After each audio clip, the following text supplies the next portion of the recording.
Jay Crawford, Adam the Bull, Garrett Bush, Dustin Fox, Jason Lloyd, Tyvis Powell, plus, ba-da-da-da-da, you're loving him, Mikey McNuggets. And so many big names, it would take me hours to say all of their names.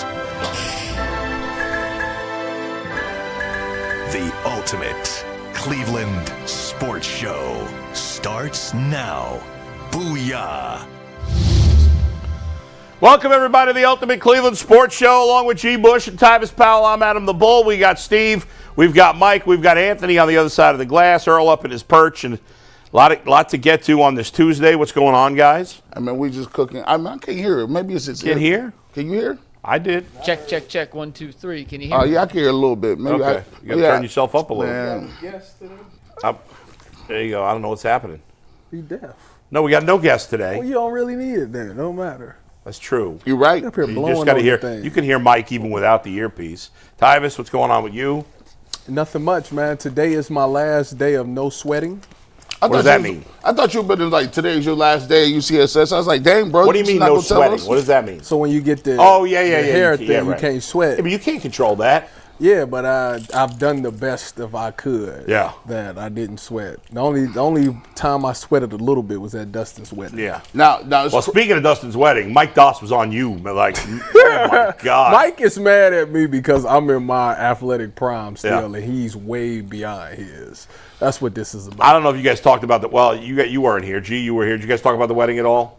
No, I didn't. No, please fill us in. Well, I mean, we'll save a lot of it. Dustin will be here tomorrow, but so at one point we were a bunch of us because we were at different tables. Some of us because There was No. Well, just me. Let's clarify. You was at the well, that wasn't my fault. I mean, Me, Jason, and G was together. that's true. It's like, That's true. Get in the back, get back there. Get in the now. back. Yeah, we was in the back. But well, because I don't know. They put me with some of the people in the wedding party, which was fine. That was nice. Nice Whatever. of him. And but later in the night, as the party was going on, we all grabbed some dessert, and there was like a table, and the three of us and our wives, and Jason Jason Mike and his Doss, wife, Peterlin Peterlin and his wife, and then Mike Doss came Yes. with his wife a little later into that group, It was and wild. he was all over Tyvis. He a hater. That's all he gonna talk about. I got a BBL because Yeah. I do squat. I learned that people don't squat no more. That's crazy. to me. Well, that was it. I mean, it was Like- basically G and Doss telling you. They don't lift legs because they mad at McNuggets. Don't you lift legs? I did legs on Sunday. Because you guys are younger. That's Yeah, what I found out that G, Dustin, Mike, nobody lift legs no more. But they're all older than you. so what? At least 10 years. all their lives. Yeah. they've squatted. Right. Now all of a sudden they don't want to squat no more. Man, look. Listen, I got a doctor's excuse for everything. Me Yeah. too. My knee listen, hurt, but I still squat. They send me. I got a lifetime get out of jail free. I just tell the Cleveland Clinic, send me my Yeah. files, dog. Yeah. And then if you was like, here go the files right here. Here go everything that was wrong with me. You got that jailhouse build, bro. Yeah. Y'all all up top like rocked up, but like down low it's Man, like skinny. Squatting takes at least 36 days off of your life. Man, go on with that, man. Every time you squat, 36. You ain't gotta squat that heavy though. Bro, like I'm never going over 315. I'm 315. What? That's light. I am never putting. I got Nick Chubb over there squatting 800 pounds. You see what that got him?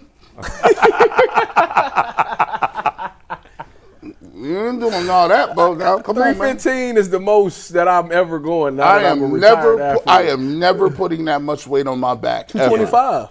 No 225. leg curls and extension. Well, and then it became a conversation about playing basketball. Right. Because he popped his Achilles. Right, when he was almost Like 30, I think he mid-30s. was 36 or 38 or something like that. But we had a fun 36. time. I mean, we were all we were cracking up at that time. Oh, it was hilarious. Hey, It we was had a great so time. much fun. The crazy thing is, First, we were kind of teasing Dustin, even though he wasn't there. Yeah. About how Doss had to tell him to play on every play when we were at Ohio State, which he's admitted on the air. Hey. That was fun. And then my wife didn't know. I don't know. I guess my wife's not a big sports fan, but she didn't know. Somebody told her, I don't know, it might have been Tyvis's wife, that told my wife that you sacked Ben Roethlisberger. Yeah. And she knows that I hate Ben Roethlisberger, so she thought that was really cool, but for some reason she didn't know that. Oh, you wouldn't. That was like 2004. Yeah. And it was a lonely Mac Saturday afternoon. Yeah. And no one cares about it.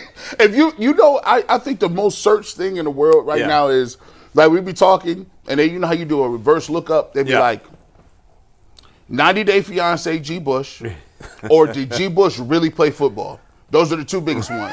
Right. Did you really do anything at one point in time? Well, and then we heard, like, something else we didn't know at the table. I won't get into the details if you don't want, but, like, you and Rose kind of gave us a little more detail about how you actually met online. Mm-hmm. Yeah. There was some info that we didn't know. And it was everybody's always fascinated by G. Bush stories. I mean, they're always crazy. He had my wife leaning forward. Like, what?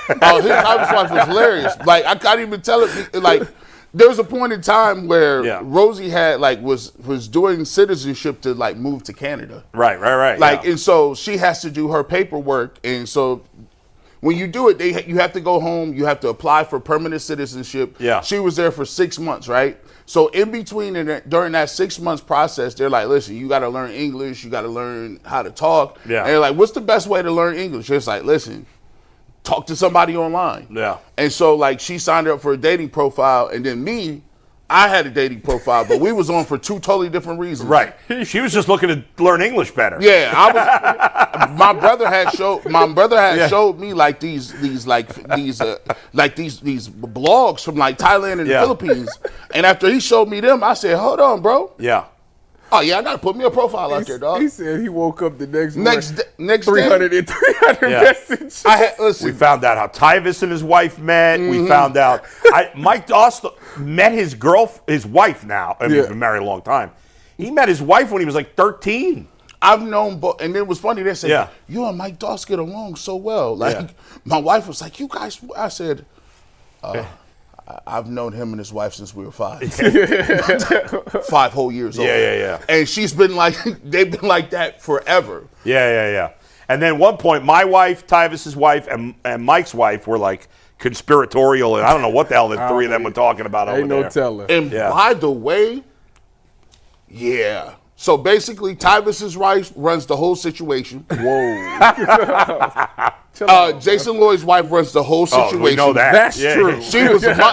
She said, listen, I got a lot of respect for that woman. That's true. And Bull's wife, I didn't know Bull's wife was that, like, bro, she in the middle of the thing, she said, hey, we got to take these pictures. Come on. I'm like, she definitely like, hold on, like, all. I'm looking around like, can we get up now? There's, like, I don't know if we can get up and move like that. She opened all the doors. This is a golf country club. You know, they be having different rooms and stuff, and you looking like, so it's like, it's only me, Tyvis, and Mike Doss. Like, black people don't just be moving around.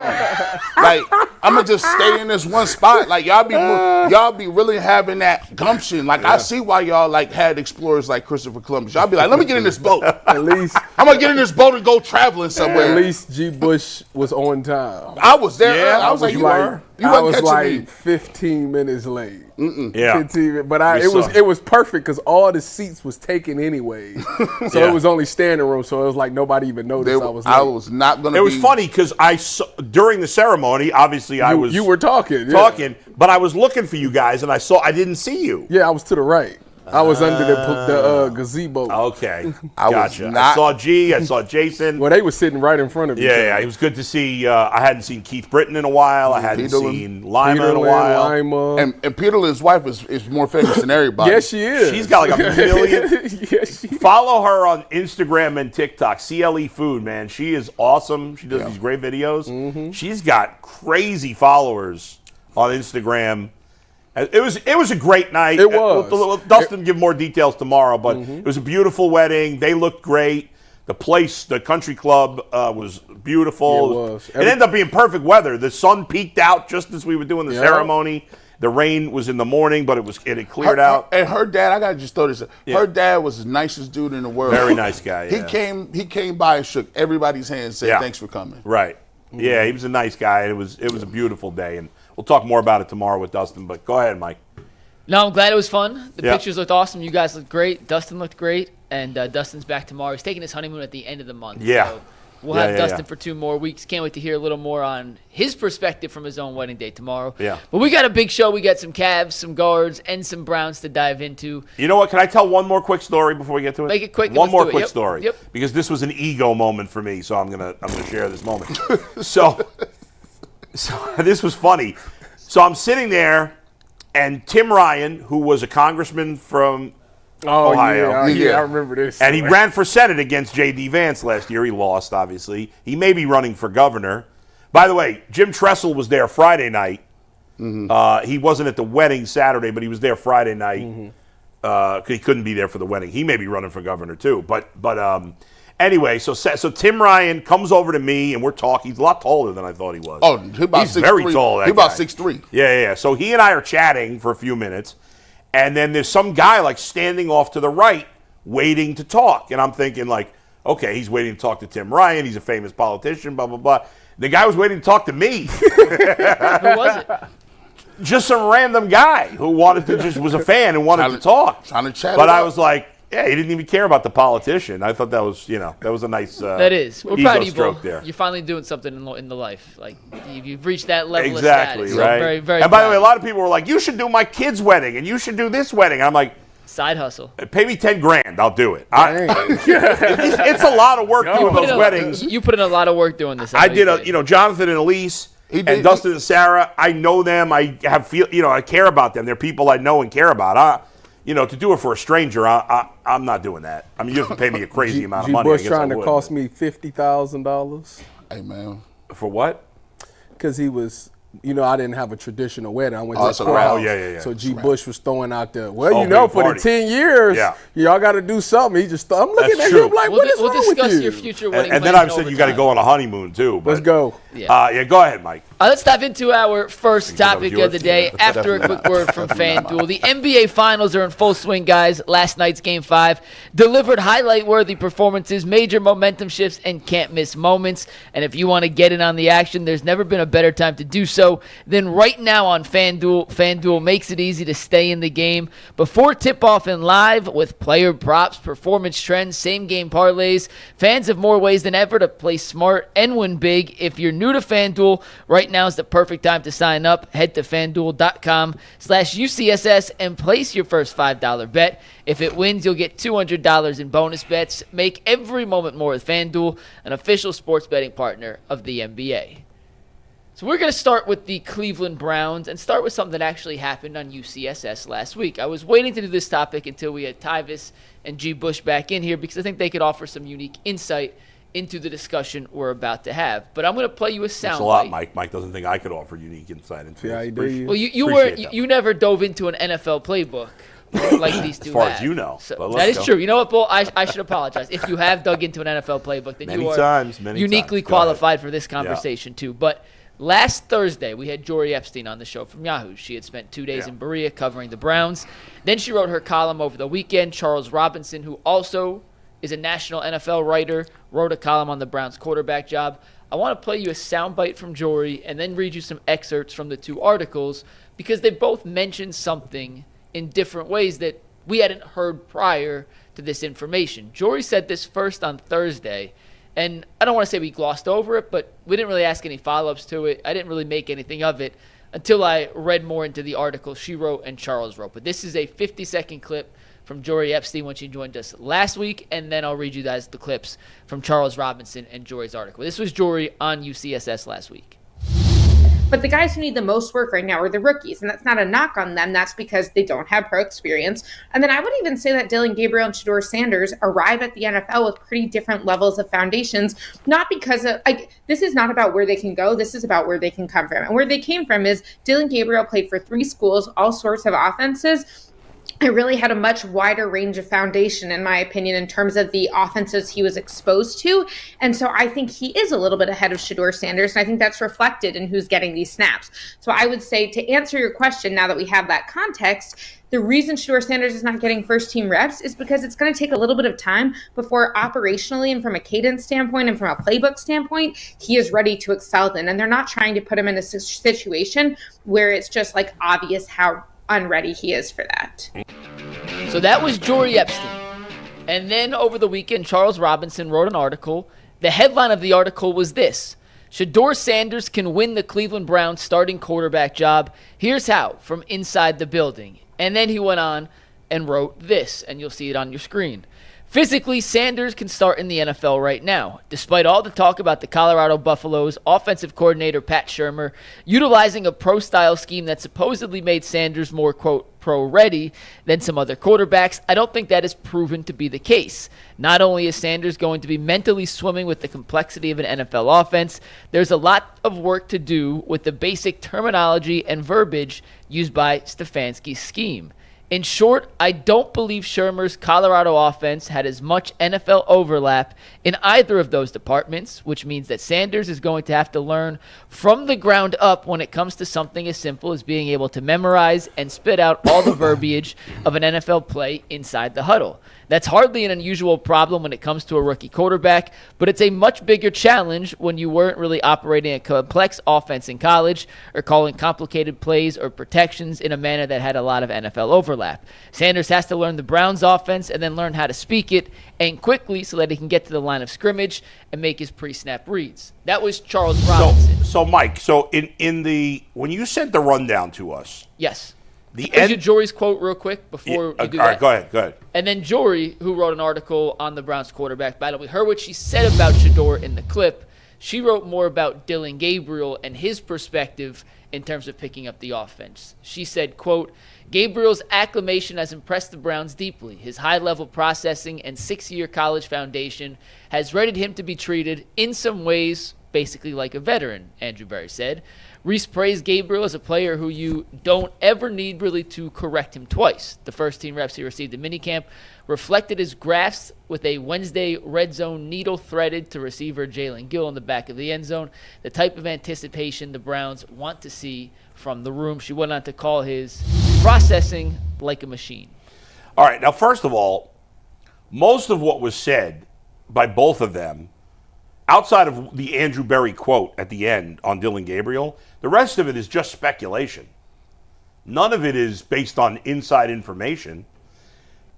You know, Charles Robinson saying, well, Shedeur has a lot to pick up off the field. He may. I don't know. I have no idea how much he needs to pick up. I don't know him personally. I'm not in the locker room. I have no clue. But he's just giving an opinion. He's not stating that as a fact. He said, in fact, he says in his, how would he know it is a fact? And he's not even citing, he's not like sources tell me or anything like that. He's just giving an opinion that a lot of people thought that Shedeur's offense made him more NFL ready, and his thought is, not so fast. That offense didn't necessarily make him NFL ready. He's not even saying that he's not NFL ready. In fact, he did say he thinks he's physically ready. He's speculating he might not be, and I think a lot of the speculation of people saying, well, maybe he's not ready behind the scenes, which may or may not be true. I think a lot of that's being said, guys, because he's not getting first-team reps. Exactly. Now, that might mean nothing, but I think that's why people are speculating that maybe he's got further to go in terms of that type of stuff. But it's all just speculation. Well, we talked about it last week. I said that could be that to me is the only reason why he ain't getting first-team reps. Because, like I said, when you turn the tape on, it's clear as day. Anybody that see it is clear as day from him throwing the ball. But if it is, the only thing that could possibly be holding him back would be the playbook and how he's able to process it. I wouldn't necessarily say on the field he's slow processing because, as you can see, whether he know everything or not, he still is going to the right spot with the football. And everybody is saying, well, this is a guy that's not even taking check downs. He's throwing 20 yards down the field on a dig route. So it's not the processing of all of that. When the ball is snapped, when he's on the field, he understands everything. Now, the verbiage and the terminology, I give you that. That could be the thing. If you go all the way back to what the Giants was talking about, that was the issue in the big Giants meeting, is that he didn't know the terminology and the verbiage that they were using. I told you when I came out, I had that exact same problem. I didn't say it the same way. My college said it a certain way. The NFL said it a different way. And I was confused of the two because I'm so used to saying it my way. So for him, that's a learning curve. The more he's around it, the more he does it, the more he says it, obviously he's going to pick up on it. But still, even with all that said, I still think he still deserved the rep with the ones because, like I said, even Charles Davis said at the beginning of his quote, physically, Charles Robinson at the beginning of his quote, he physically looks ready. So even if he doesn't understand the terminology, and I understand Kevin Stefanski coming out and saying, oh yeah, we have a certain way that we're doing things, don't look into the reps and all of those things. And if him running with the fours is his way of slowing the pace down extremely so he can try to get in and out the huddle and all those things, okay, cool. But at the end of the day, I still need to see him with the ones to see what he look like. Give him a wristband or something like that. Let him go out there, read it off the thing, and just go out there and let him throw the ball with the ones. Because at the end of the day, you got from now until game one to get him up to speed on the terminology. That's something that could be fixed. But as far as him getting reps with ones and getting chemistry with people, that's not something you could just throw out there at the last minute and think he's just going to pick it up. So to me, that's why it's like at some point you need to put him with the ones, especially if he's physically ready for the part. Because I can tell you every other quarterback in this draft, outside of maybe Dillon Gabriel apparently, I think they all going to struggle a little bit with the terminology because it's different. Unless your OC was under this head coach or OC in the NFL, the terminology is going to be different. So at that point, to me, that's still bogus. That's still not a good reason to why he hasn't gotten one rep. Right. Personal opinion. That you was cooking right there, bro. You said a lot of stuff. I'm like, I try to keep it real. You was cooking right there, bro. I was like, dang, bro, you sound like me. That's so crazy. First and foremost, can we bring up the quote? Can we the one where she says with the pinpoint accuracy, throwing the football and stuff like that? You want the one that Jory said about Dillon Gabriel? Yeah. Correct. You can take it right here, Steve. So here's the problem. So let me go to the very end of that. Wednesday red zone. Needle threaded to receiver Jalen Gill in the back of the end zone. That type of anticipation the Browns want to see from the room. The problem with the coverage and the problem with people got is when you listen, and I'm going to name names, when you listen to Mary Kay, when you listen to Tony Grossi, when you listen to Jason Lloyd, when you listen to these people write this, and that's their opinion, right?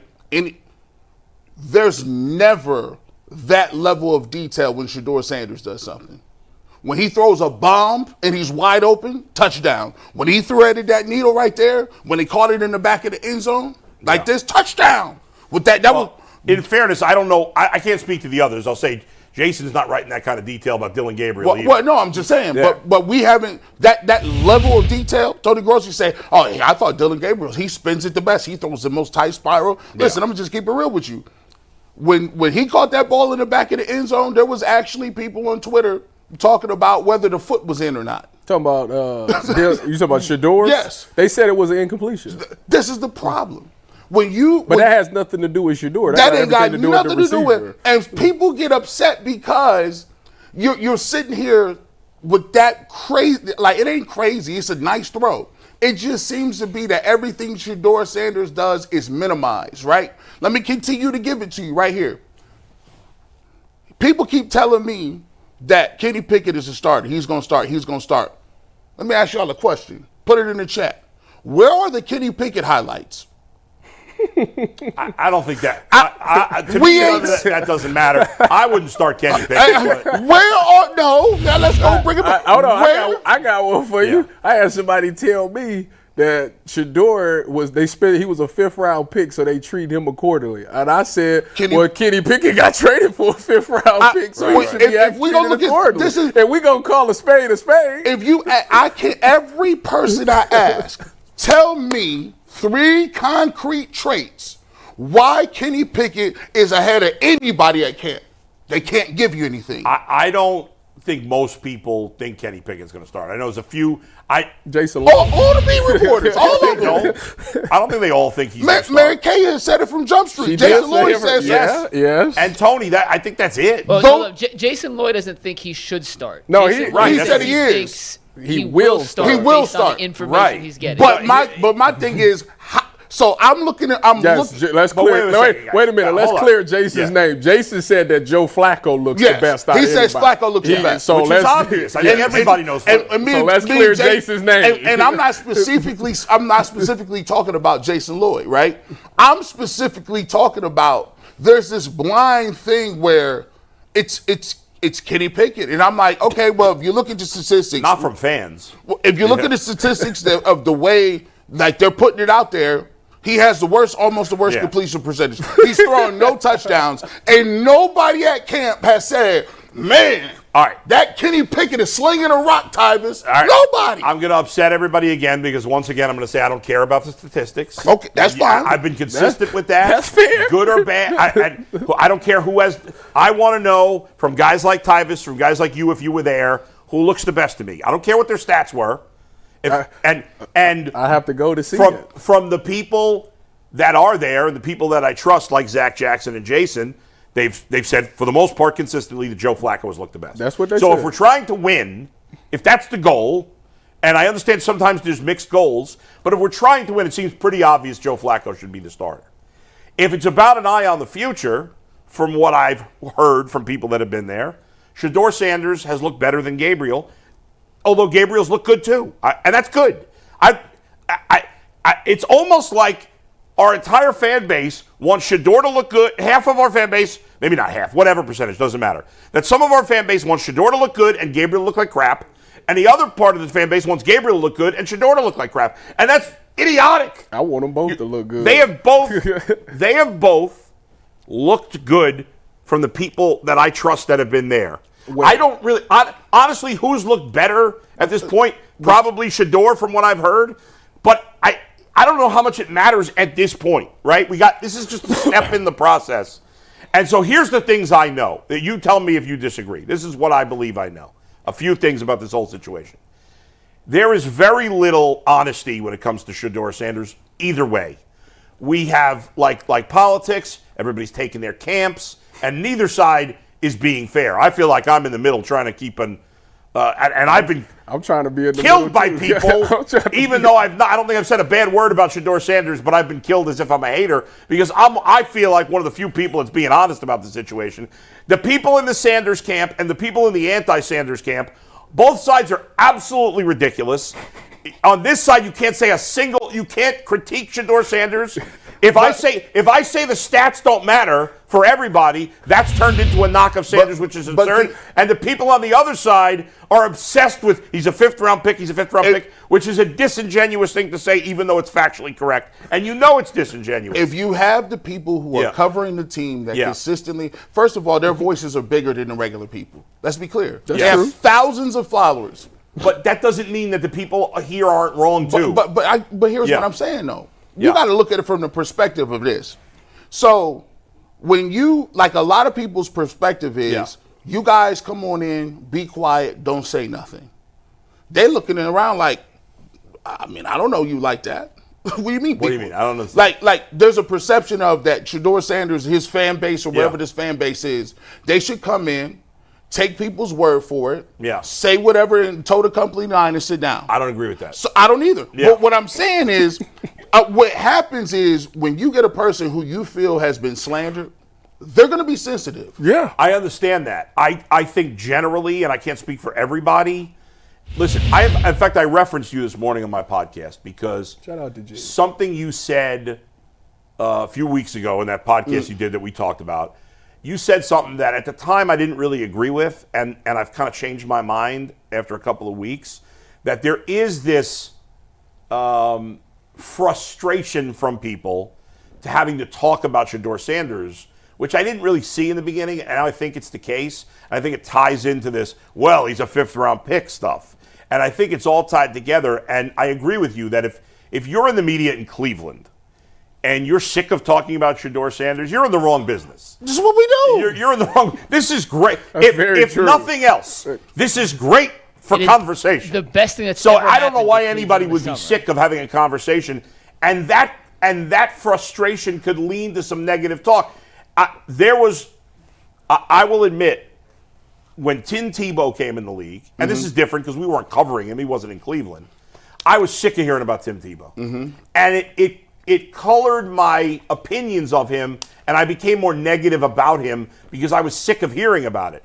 Now, and that, as I think back about it, that was unfair. Now, he wasn't playing in our town where we were talking about him very often, so it's a little different, but it was unfair of me to spin negatively about. I didn't do it purposely. It wasn't an agenda I had, but I think looking back, I was even a little extra negative about Tim Tebow because I'm sick of all his fans doing that. And the difference here is we're covering Shedeur Sanders. He's in our community. He's part of this team, part of this town. I don't go in with negative feelings about Shedeur Sanders like I did, frankly, with Tim Tebow, because I didn't think Tim Tebow was any good at playing in the NFL. But I will say that it is unfair to be in a place where, and I'm not saying there aren't people in the media that have agendas. Of course there are. I think by and large most people don't, but I think there are some people who do. But I think it's an unfair situation where if you say anything that is looked at as a negative about a player, that you're a hater. That's not fair. Yes, and that's happening quickly. I wouldn't call it hate. It's just it's being critical. Like I'm telling you the same thing. Bottom line to this whole Shedeur situation with what Charles Robinson and Jory said. If what they saying are true, and he's struggling with terminology I don't know. and playbook. Let me just clear. I don't think either of them really said he was struggling with terminology. That's Jory what it did when she was they're out. alluding. Okay, that's what right. they're alluding to. Is that it's a mental thing. He's not picking up the game, the playbook fast, which is common amongst young players. So what I will say is, if that is true, and I'm gonna be 100% honest with everybody, they will start Dillon Gabriel over him, because at the end of the day, they have to be able to trust the guy on the field to at least, at the worst, be able to know what's going on and be able to know their responsibility. That is like, you can't touch the field. If you don't know what's going on and you don't know what they're doing, you cannot go on the field, because then that leads to me as a coach being fired. So if he does it, if he does not know the terminology, he cannot communicate and get guys in and out of the huddle, he will not play until he's able to do that. Flat out. But don't you think he will be by the time? What's going to happen? Like I said, if it came to a situation where he had to play, they gonna put the wristband. Sure, 100%. Yeah. And he's just gonna have to read the wrist, which is fine. If that's the case, if that's what he got to do as a rookie, that's fine. It's nothing wrong with that. I mean, he's got to spend, just like Dillon Gabriel, got to spend at the end of the weeks day, getting ready. If the talent is there, if it's not a physical thing, and he's able to dissect defenses and read and know where to go at the ball,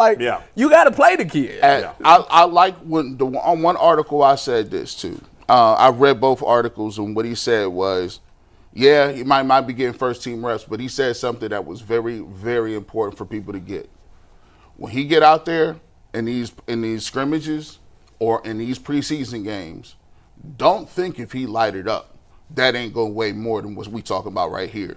All bets are off. Because here's my thing. I want to be a conspiracy theorist. I stand on what I said from Jump Street. I think they took Dillon Gabriel in the third round, so they did not have to be in the Shedeur Sanders business. I really believe that they were planning on having Dillon Gabriel, so that means that we already spent a high capital pick on a quarterback, so that we don't have to hear, what about Shedeur? You want to visit him? You're going to take him off the board. And I believe that the higher up said after a certain period of time, oh no, we're drafting him. and they made the decision to draft him. And once the great Donald Trump said Shedeur Sanders ain't being drafted, he made a phone call. Your definition is great there. Well, you know, to some people. Now here, my thing is, they never planned on taking him. The problem is, like Ocho Cinco said, you got somebody that has endeared himself to the locker room. And guess what? The difference between him and Tim Tebow, the biggest one, is he can play. He can throw the ball. Tim Tebow running around being an H-back. He can throw the ball. And he's done everything he needs to do. He ain't saying nothing. He ain't rocking the boat. He ain't mad about them reps. He ain't mad about none of that. All the people out there want to see is this, like Tyvis said earlier.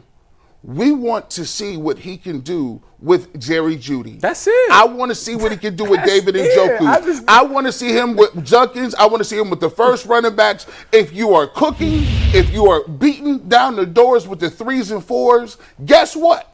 You deserve more. That was a bar. It rhymed. It was cold. Let me give you this too. If you are playing with the ones that ain't making no noise, then that's what we talking about. Yeah, because that's nip my it point. All in the bud. They done had Joe Flacco chilling some days on ice. And he still couldn't get around with the ones. And Kenny Pickett is up here with I ain't seen a throw. And look, name me the reporter that then started an article this OTA season that says, boy, Mary Kay Cabot. Boy, that Kenny Pickett, man, the way he throw the ball, the touch, the command. Hey, people in the locker room love him. We've heard none of that. We've seen there's no one stats. person in media doing that. Literally one. Friend of the show, Aditi Kinkawala. There you go. That's it. She was on Ken and Lima. She loved Kenny Pickett. She was on Ken and Lima this morning. There it is. For Kenny. She has been a big Kenny Pickett fan. I do have one. Well, I'm asking you one question, Bull, then you can go. G. Tyvis addressed the learning curve portion of going from college to the pros. Bring that back. Mm-hmm. I'm just curious from your perspective, someone who went from a high school playbook to a college playbook. You played both sides of the ball. What is the learning curve, especially at the? I know you didn't play quarterback, but when you go from Thanks one for clarifying, level, Mike, because we all thought that G. Bush played quarterback. well, I just want to make sure anyone listen. I'm We sure got a lot of some our new viewers. fans thought G. Bush played quarterback. We got a lot of new viewers. The hefty-lefty. They may think it's Byron Leftwich for all Right. we know. So, G, but seriously, what is that learning curve when you go from one level of competition to that highest of high levels? So, I used to play at Camp McKinley. Coach Tom McDaniels is a big-time quarterback coach. His son, Ben McDaniels, and obviously Josh McDaniels, the offensive coordinator, their family knows a little something about quarterback play. And when I was doing play-by-play at Camp McKinley, I had an opportunity to talk to Coach McDaniels about the thoughts and what is going on with quarterbacks. And I'm going to just be honest, the most difficult thing in the world is to go from stage to stage and be a quarterback, because it takes you an opportunity. You do have to know the verbiage. When you talk about right, left, scoop, 36 banana, Y cross, R trade on one, you like, what? I got to say this in the shot, in the time clock is coming down. And make sure that they all got what you just said. And then you got to look at the defense and being like, oh, well, now I got to make line protection. No, you say that in the call. You say, can the protection, Zen, Y, banana, split, X, all that. And then it's a long play. And then everybody got to know that when you get up there, it's two calls being called. And you got to be able to look at that defense and be like, all right, can the first play, we go into the second play. And everybody got to know exactly what's going on, including yourself. And still reading your landmarks, trying to figure out what the linebacker is doing, identifying the mic, where's the safety pre-snap? Oh, he just jumped from two deep to three. Just cover three, this man. And it's a blitzer coming off and you got to know if it's a hot or if your running back can pick it up. So all of these things, and it's going like this. Yes, and the biggest difference between the NFL and college is in college, you'll line up, you see it all the time. They'll go fast, they'll get on the ball, they'll see what the defense is, and then everybody will look to the sideline. Just like this. They'll be up there like this. The OC will be standing there, and they'll all look, and he'll see what they in, he'll give them the call, so it's easy. To where the NFL, that's not the case. They're not doing that. I'm going to give you two calls, you make the right call, and that's what it is. That's that Braxton Miller playbook. Yeah. Again, I think everybody look over. I don't take what from it, the way I read it, since they're speculating, I'm going to speculate too. The way I read what Charles Robinson and Jory Epstein are saying is not that Shedeur Sanders is behind in terms of picking up the verbiage. It's that Gabriel is ahead.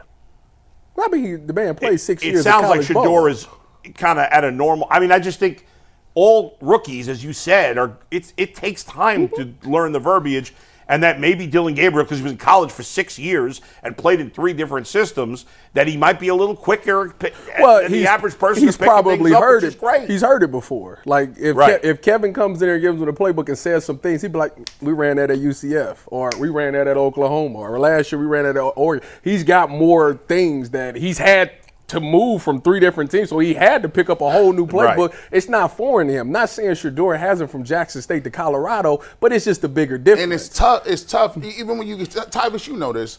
Say you get to college and you getting around and you saying like, okay, my job, I'm trying to beat this dude out. Mm-hmm. But the dude in front of you is senior. I can name him, Mike Fox and Drew Dolmatch. I was like, man, listen, these dudes. They would give us the plays. I'm like, how do they know all these plays? Because back then they used to say you got to call out everything.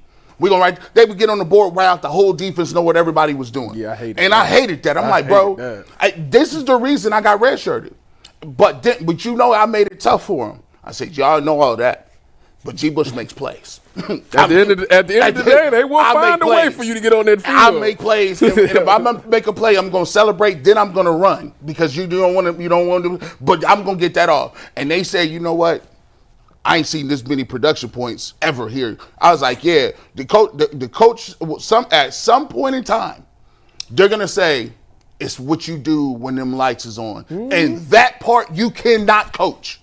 You cannot coach. That's literally how DTR got whatchamacallit traded a couple of years ago. DTR in that preseason, it was undeniable. Like, DTR looked way better than Josh Dobbs. But I think that shows also that preseason doesn't tell the whole story. For sure. You're right. For sure. That's why I said the joint levels. It's levels. Right. He got a lot to get to. It's sections and sections. I will say this. He started off as a long shot. I think that he's closed the gap. Who?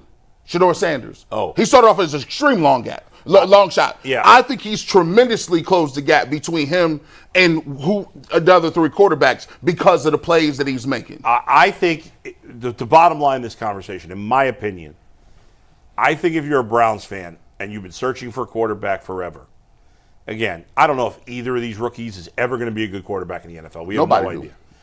I think there's just so much you can learn in mini camps and OTAs. But so far, I think you got to feel good about what both Dillon Gabriel and Shedeur Sanders have done to this point. I think the little we can get out of it, or know, because we're not in the locker room, we don't know how they're learning or how hard they're working or any of that stuff. We don't have access to that information. But the information we have access to, I think it's a major positive for both guys. I don't think either one could really be doing much better than they are at this point, at least publicly. That we know of. I like the fact that Dillon has come in, because everybody was like, when they selected him, everybody was like, what is this? Yeah. And fight back. I like it, Dillon. And I like the fact that he don't have to deal with all the pressure. He's just going out there. He went from Zach Jackson telling me he didn't look like an NFL quarterback at all to actually like making some good passes and stuff. So to me, they both fighting different battles. That's right. And I just want one of them to hit. That's right. At the end of the day, if one of them make it, I'm happy. There's been a lot of years where we had to start a quarterback for the Browns because they all stunk and Cody you just had to Kessler. pick one, right? A lot. Cody Kessler, certainly. DeShone Kizer. DeShone Kizer. I mean, the list goes on and on. There's a long list of quarterbacks. If at some point this season, because I'm convinced Joe Flacco's going to start. I know maybe I'm in the minority, but whatever. If at some point this season, it's hard to decide between Gabriel and Sanders who should start because they both look good, that's a good problem to have. It's the best possible problem they can have. We're going to talk about best case scenarios for the Browns a little later, but we're going to move on and talk a little Guardians for a sec, guys. If you haven't heard of Buckeye State Credit Union, meet your favorite financial partner. Buckeye State Credit Union is a local institution offering everything from checking account to home equity lines of credit and auto loans with some of the lowest rates in Northeast Ohio. Their Cleveland branch is in Shaker Heights, which is one of 5 locations across the state, making it easy to find one near you. And if you can't get to a branch, don't worry. They make banking simple through digital banking. What sets them apart? Well, they make banking personal and convenient. At Buckeye, their focus is you. Their core values: connect, simplify, and adapt. Guide everything they do, bringing people together, cutting through the clutter, and they're innovative. To learn more, visit buckeyecu.org. Buckeye State Credit Union, your money simplified.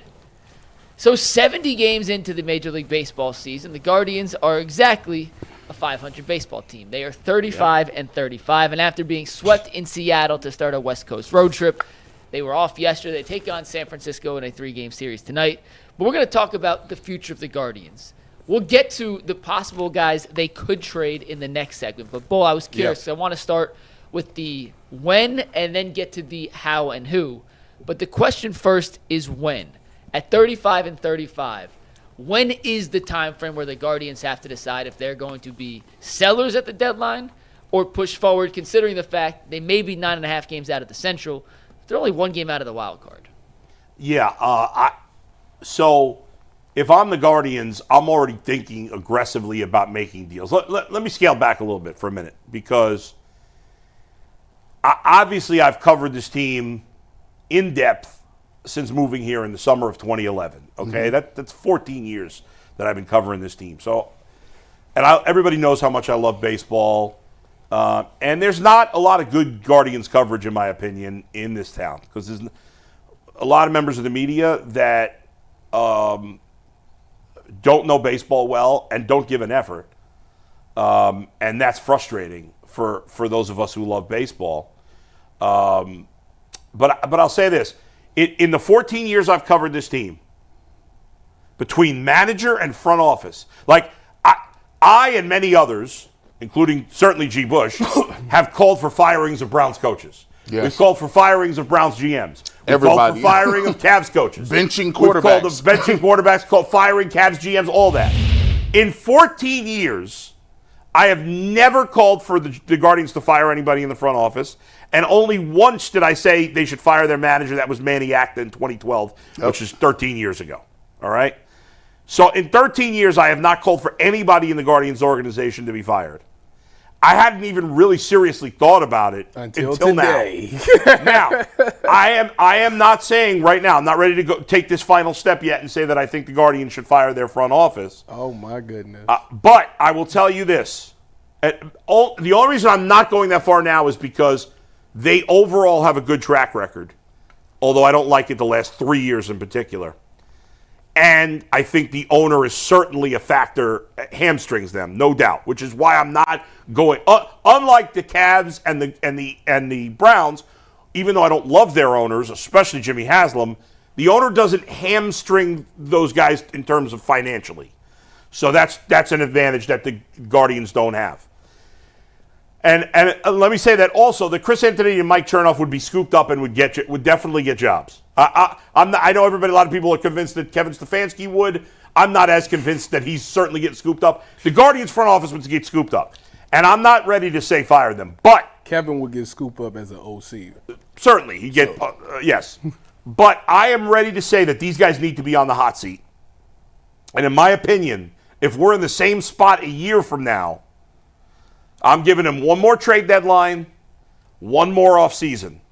If we're in the same spot next year at this time, where the organization appears to be floundering, I will finally, after 15 years it'll be next year, make that call. And I got to say, the front office, in my opinion, and again, with the caveat that they're hamstrung to some degree by ownership, the front office has done an absolutely horrendous job the last few years. We talked last week about their inability to develop hitters.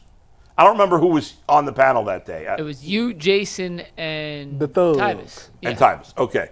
They cannot develop hitters. They have no ability at all. They're the best organization in baseball, or top 3 in developing pitchers, and they are arguably the worst, certainly bottom 5 at developing hitters.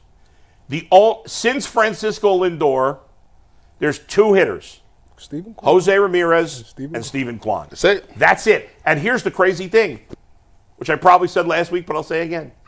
Neither one of those were top prospects. They both came out of nowhere. And the rest of this team, every single hitting prospect they've had in the past decade has fallen on their face. There's still obviously some that have a chance to turn it around, either here or other places. Will Benson seems to be putting it together in Cincinnati, although it was the Reds that got the best out of him. They've made other trades with Houston and Tampa Bay that have led to some good prospects that are actually panning out in other places. But you look at all the flops, from Clint Frazier to Bradley Zimmer to Tyler Naquin. Pomerantz. All these guys. By the way, Pomerantz, all these years later, has been lights out for the Cubs in their bullpen this year. Crazy. I think he's going to have one run all season. But this year, Bull. Yeah, I'm getting to it, Mike. Okay, I'm just saying. Okay. So that's all hanging over this team as we get into this trade deadline season. Now we saw, what was it, 2 days ago? Yeah, 2 days ago, the Red Sox make the blockbuster trade with the Giants, who the Guardians are playing tonight. Devers is making his debut tonight against Devers the is going to play tonight, right? So, and you got another dangerous bat to deal with when you're dealing with San Francisco. Who's on the mound for us? Ciccone versus Robbie Ray, who's been really good for. Big advantage. Giants have their two best pitchers going in the first and third games of this series. They're both all-star level pitchers. So you're in trouble there. You're already 5. Now, the trade deadline is the end of July. The All-Star break is in 4 weeks, I believe. The Guardians have 25 games between now and the All-Star break. I believe they will be under 500 when we get to the All-Star break. The only bad teams they're playing between now and the All-Star break are the Athletics, and that's on the road. And then their last series before the All-Star break is in Chicago against the White Sox. Now, St. Louis has kind of been playing like crap lately, but they're decent. Toronto's pretty good. San Francisco's very good. They're playing the Cubs before the All-Star break. They've been great. They're playing the Astros before the break. They've been very good. So they've got a lot of tough series between now and the break, and more road games than home games when they have been particularly bad on the road. I am not optimistic right now, and I think the Guardians should immediately.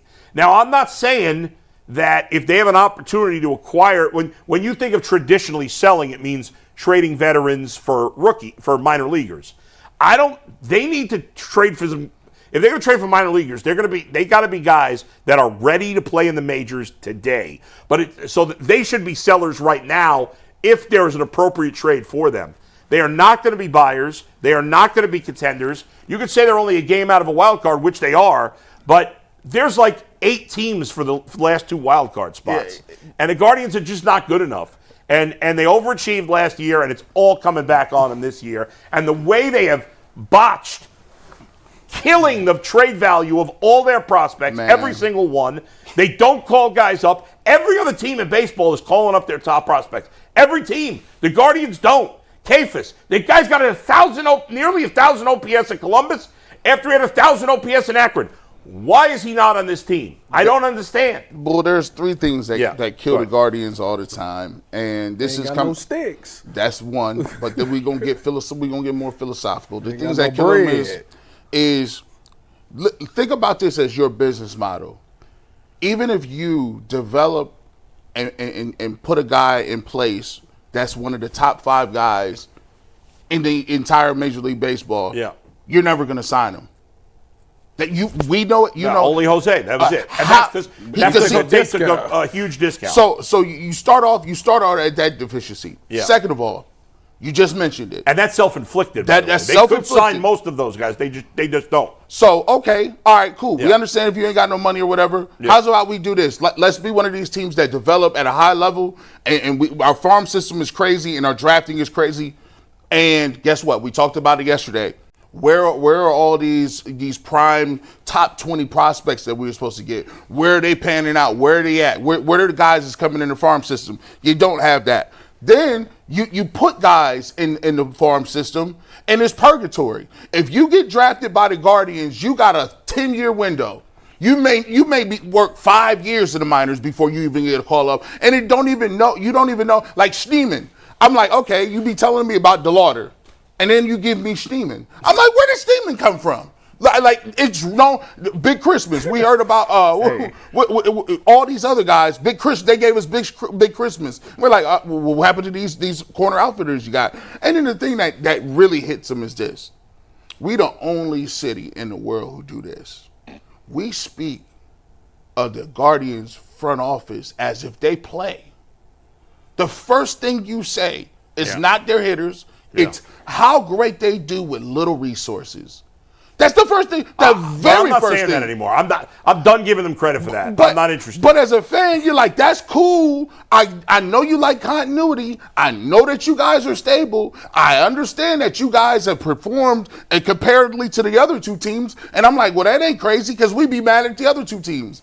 I simply think that in this, the way it's set up is that the Guardians, because they are the third team, there will never be enough external pressure on the Guardians to make anything of a dramatic move to go either way. They're never gonna, no one's gonna, the fan base is not gonna be up in arms like right now that we're doing with Darius Garland and Jared Allen. You'll never get that way with the Guardians. As long as they're competitive, as long as they are a game out, or it's still early, they think about it this way, you know. I do think, there are a lot of, and obviously a lot of the diehard baseball fans follow me and send me messages because they know that I'm paying attention to this stuff. And I think part of the reason you may feel that way, and I think there is definitely some truth to what you say, part of the reason the Cavs are talked about more is because there's more members of the media that know basketball than know baseball. I agree with that. That's part of the thing. But I do think, I think a lot of the Guardians, more than in a long time, the Guardians fan base is pissed off. Yes, there is a percentage that is just like bowing to Antonetti and Chernoff. They don't blame them for anything. They think the owner is reasonable. They cheer when they make trades to save money. But I do think a good chunk of the Guardians fan base is pissed off right now. They're frustrated, and I think there's some apathy. And I think the casual fans are now becoming apathetic. Oh yeah. Well, think about this. And that's a bad place to be. Think about this. They were one series away from being in the World Series last year. So when you think about that, in any other sport, what teams do in the offseason? They find a way to beef up their roster. Yeah. The Guardians respond by trading away their best defensive player and their second best hitter. Me and Tyvis, I was like, what is that? I'm confused. I was so confused because I'm looking and look, and I get it, Jose. And this is the point. This is the part where I would tell Jose and a lot of other people, you gave back all that money for nothing. And you've been playing on these teams, and they've been telling you that they ain't interested in winning. At some point, this is why players start acting up. Yeah. I got to throw a fit. I got to do something. Maybe I need kicked out a couple games to show you that like they treat you like you a sucker. Like, that $50 million, you gave us that discount. Where did that discount go? Think about this, G. Like, say I'm a free agent. Why would I come to the Guardians? They're not even offering you money. Well, none of the good free agents are coming here because they're not offering any money. But still. Money talks. Even if I'm somebody that's brought up through the system, when I hit free agency, you can never ask me to take a hometown discount. No, why would anybody? You did Jose like that? Yeah. Oh, I know you don't care about me. If you did Jose like that. I looked it up yesterday. I believe he's the 64th highest paid player per year. That's crazy. If you average out the salary of his contract, he's about the 64th highest best player, and he's a top 10 player in the league. He getting Isaac Okoro money. That's wild. I mean, yeah. It's a little more, but it's in the same ball. Bull, we're going to transition to the second part of the Guardians topic, but first, tell us a little about Menu RX. So Menu RX is awesome. Dr. Jake May, I'm actually talking to him tomorrow morning. If you're looking to get in better shape, to lose weight, to just find out what food fuels your body properly, you can watch Instagram videos from some guy who's talking out his ass. You don't know what his qualifications are. At Menu RX, you're talking with doctors, with scientists who study this for a living, nutritionists. Dr. Jake May is all of the above, and he is passionate about nutrition, weight loss, food, and studying. He's working on this one study. It's just fascinating. I can't even get into it because it's so complicated. But this guy is obsessed with nutrition, and he's a former football player. He's from Cleveland, and he could be your consultant or somebody else. Whatever program you want to get on, they will do metabolic testing on you to find out what foods work best for your body. There's no one-size-fits-all when it comes to nutrition, weight loss, or any of those things. So go to menu-rx.com. If you sign up now, you get a 1-year subscription to the Ultimate Cleveland Sports Show for free. That's a $60 value for nothing at menu-rx.com. All right, Bull, so let's take what you said and go a little further. Yeah. If the Guardians do play out the scenario Yeah. which you expect, and they do become sellers at the deadline, some names that could be traded include Emmanuel Clase, and Yeah. I've even seen online that Stephen Kwan might be somebody that other teams would have interest in. If there's any other big-name players, feel free to throw them into this conversation. I don't think we have to go over the smaller-name guys if they wanted to ship them off for small pieces, but if Clase and/or Kwan were actually on the table, Bull, what kind of return do you think the Guardians would be looking at to trade two of their better players? Obviously in different deals. I can't imagine it'd be one deal. So Clase, even though I know he blew his last save, but he's overall been very good since early in the season. Clase would bring a big return back. You'd be able to get 3 or 4 players, depending on how good the best player was in the deal. With Zach and I on the Guardian show, we came up with 8 teams that would make a lot of sense for the Guardians to trade Clase. The Yankees, the Giants, the Cubs, the Dodgers, the Tigers. And the Tigers would be tricky because it's harder to trade within the division. Man. The Rangers, the Blue Jays. There was one other team, I can't think of it right now. And some of those Padres. teams.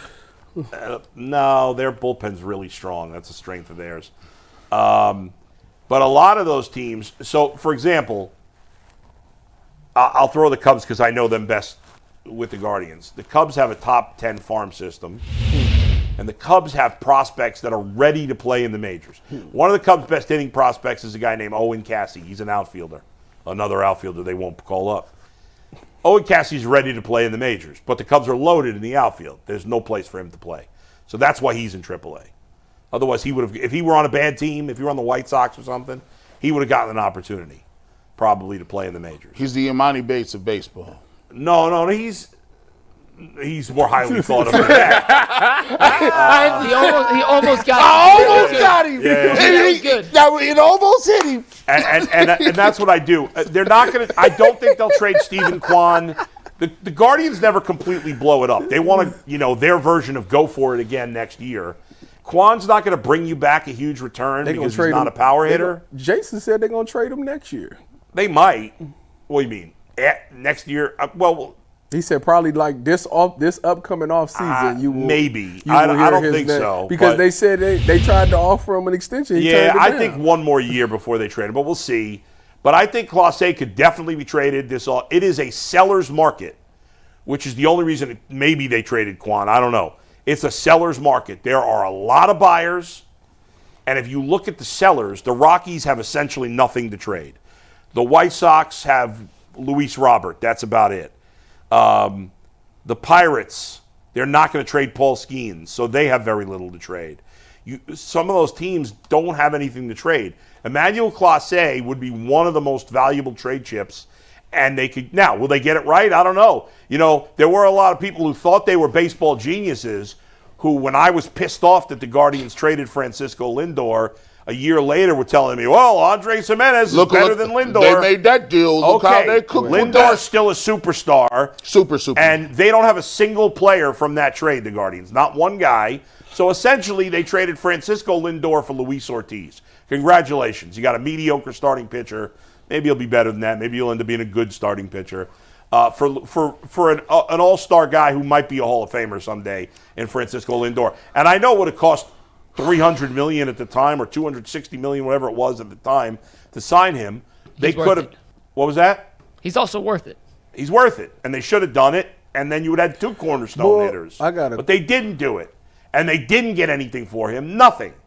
Because they traded Jimenez away, like I said, for Luis Ortiz and a couple of minor leaguers. So you're perfect to ask this question. So you know how last week or 2 weeks ago you went on a rant about how all their top prospects and their minors do nothing. Why are you comfortable with them trading Clase and Kwan for minor leaguers? Only because it scares me. That's fair. We ain't developed nothing in 12 years. That's fair. But it scares me. The type of players I'm talking about are guys that are already playing in the big leagues. Other teams have already developed them. Okay. Like look at Kyle Manzardo. I know he's slumping, and that's another thing. Why did Kyle Manzardo sit on the bench for a week? That was ridiculous. I know he's in a slump, but he's still been your third best player, 4th at worst this season. Why you'd ever sit him, I have no idea. The Guardians should immediately. I know he's had an okay season. I'd still trade Carlos Santana today. Trade him. You're not getting it. You get a minor league nothing. Whatever. Get rid of him. We need at-bats for young players. I want to see Kyle Manzardo playing first base, C.J. Kafis playing DH, and I want Chase DeLauder in right field today. You kick David Fry out the lineup? I don't give a rat's ass about David Fry. Hey. This is why I be talking about it. I like what you're saying because if you're not going, like let's be clear. Everybody know what the Guardian ceiling is. We know if you're going to play every single veteran and squeeze all the juice out of a stone, you still going to be a wild card team, possibly get to the second round. You're not going to the World Series. That's not about to happen. You don't got the horses for that. So my thing is, if you don't got that, play your young guys and let them develop. That's right. That's it. At least give the fans something. What is there to watch? I mean, why would you go to a Guardians game? Frankly, it's painful to watch them play on TV right now. They stink. Their lineup stinks. Their pitching's okay, but like there's nobody on the Guardians besides Jose that's worth saying, like, I'm going to the ballpark to watch this guy. McNuggets, it's like they want to be grinders. Like, I don't want to grind. Like, some people get caught in the struggle. Like, yeah, bro, I got out the mud. I'm still struggling today, and I'm 45. Nobody wants to struggle when you're 45. That's not the point. Yeah. Like, if you're the Guardians, I get that you need some runs. I get the fact that you got some restraints. But you don't have to be a grinder and get one run or two runs every game and make that your identity. It's almost like they don't want, like, nah, we're gonna let them marinate. The marinating is over.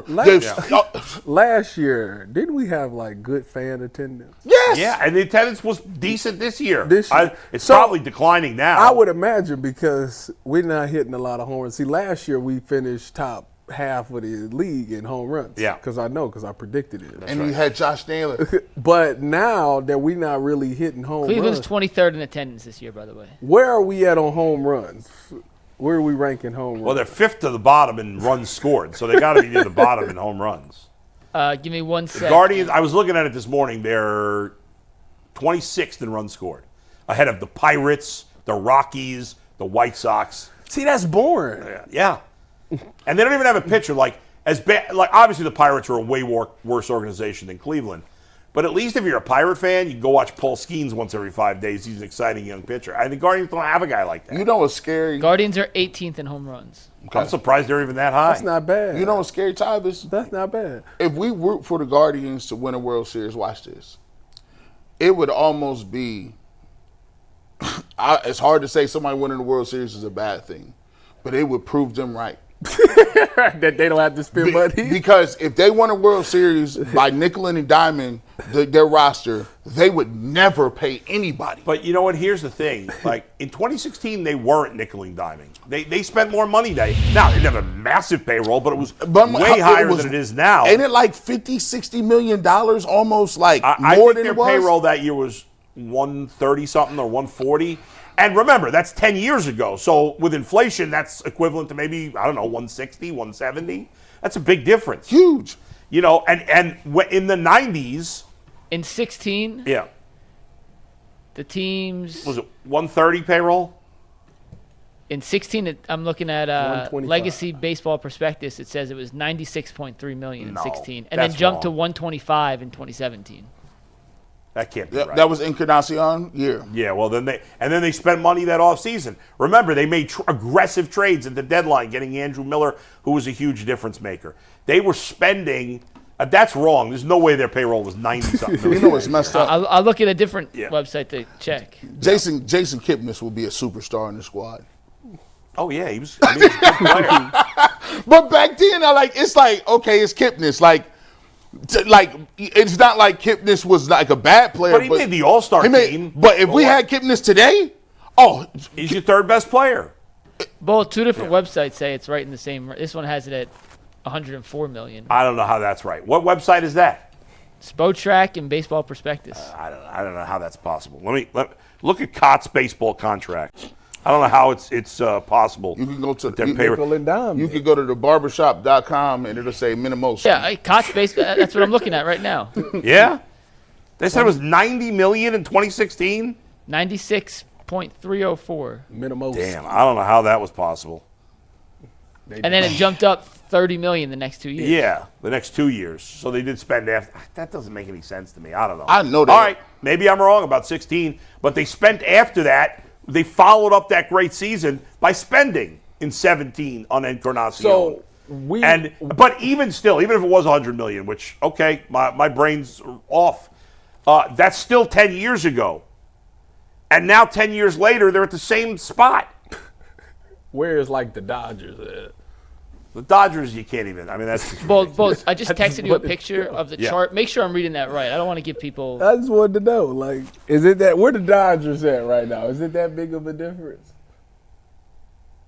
This season, the Dodgers team payroll, according to that same website, is $225 million. That where's the Guardians this year? Minimowski. $99 million. This year? Yeah. You say the Dodgers what now? Tyvis. No, you're right, Mike. Well, it was 100 million. That was their opening day payroll was 96, but still, by the end, it was still 100. So, but and then it went to 136, 146, 123. So for the next 3 years, and remember that 100 was a jump up of 14 million from the year before, and it was a jump up of 31 million off of 4 years. And Lindor wasn't getting paid yet either. But you got to always. And they had good players that were young.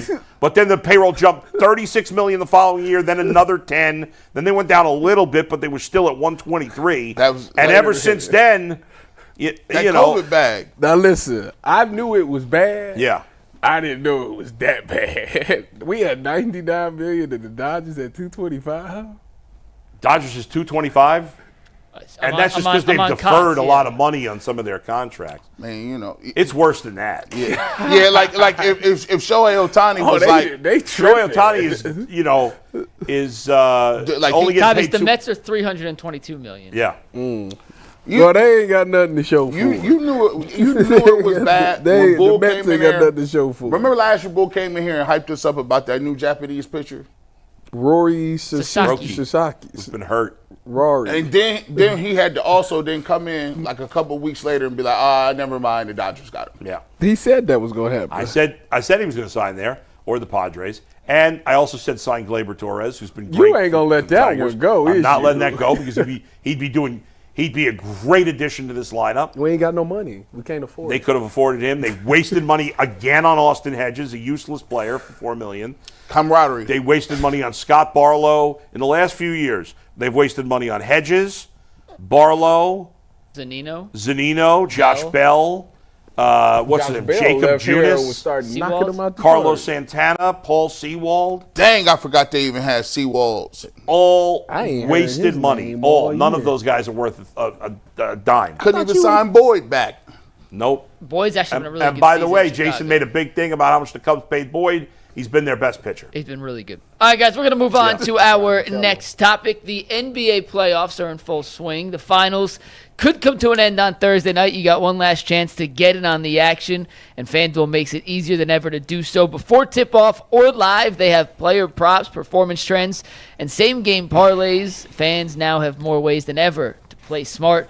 And then one big, if you're new to FanDuel, it's the perfect time to sign up. Head to FanDuel.com/UCSS and place your first $5 bet. If it wins, you get $200 in bonus bets. Make every moment more with FanDuel, the official sports betting partner of the NBA. And if you win a ticket, send it in. We want to feature it here on the Ultimate Cleveland Sports Show. Send us in your winning FanDuel ticket, and we will feature you on the air.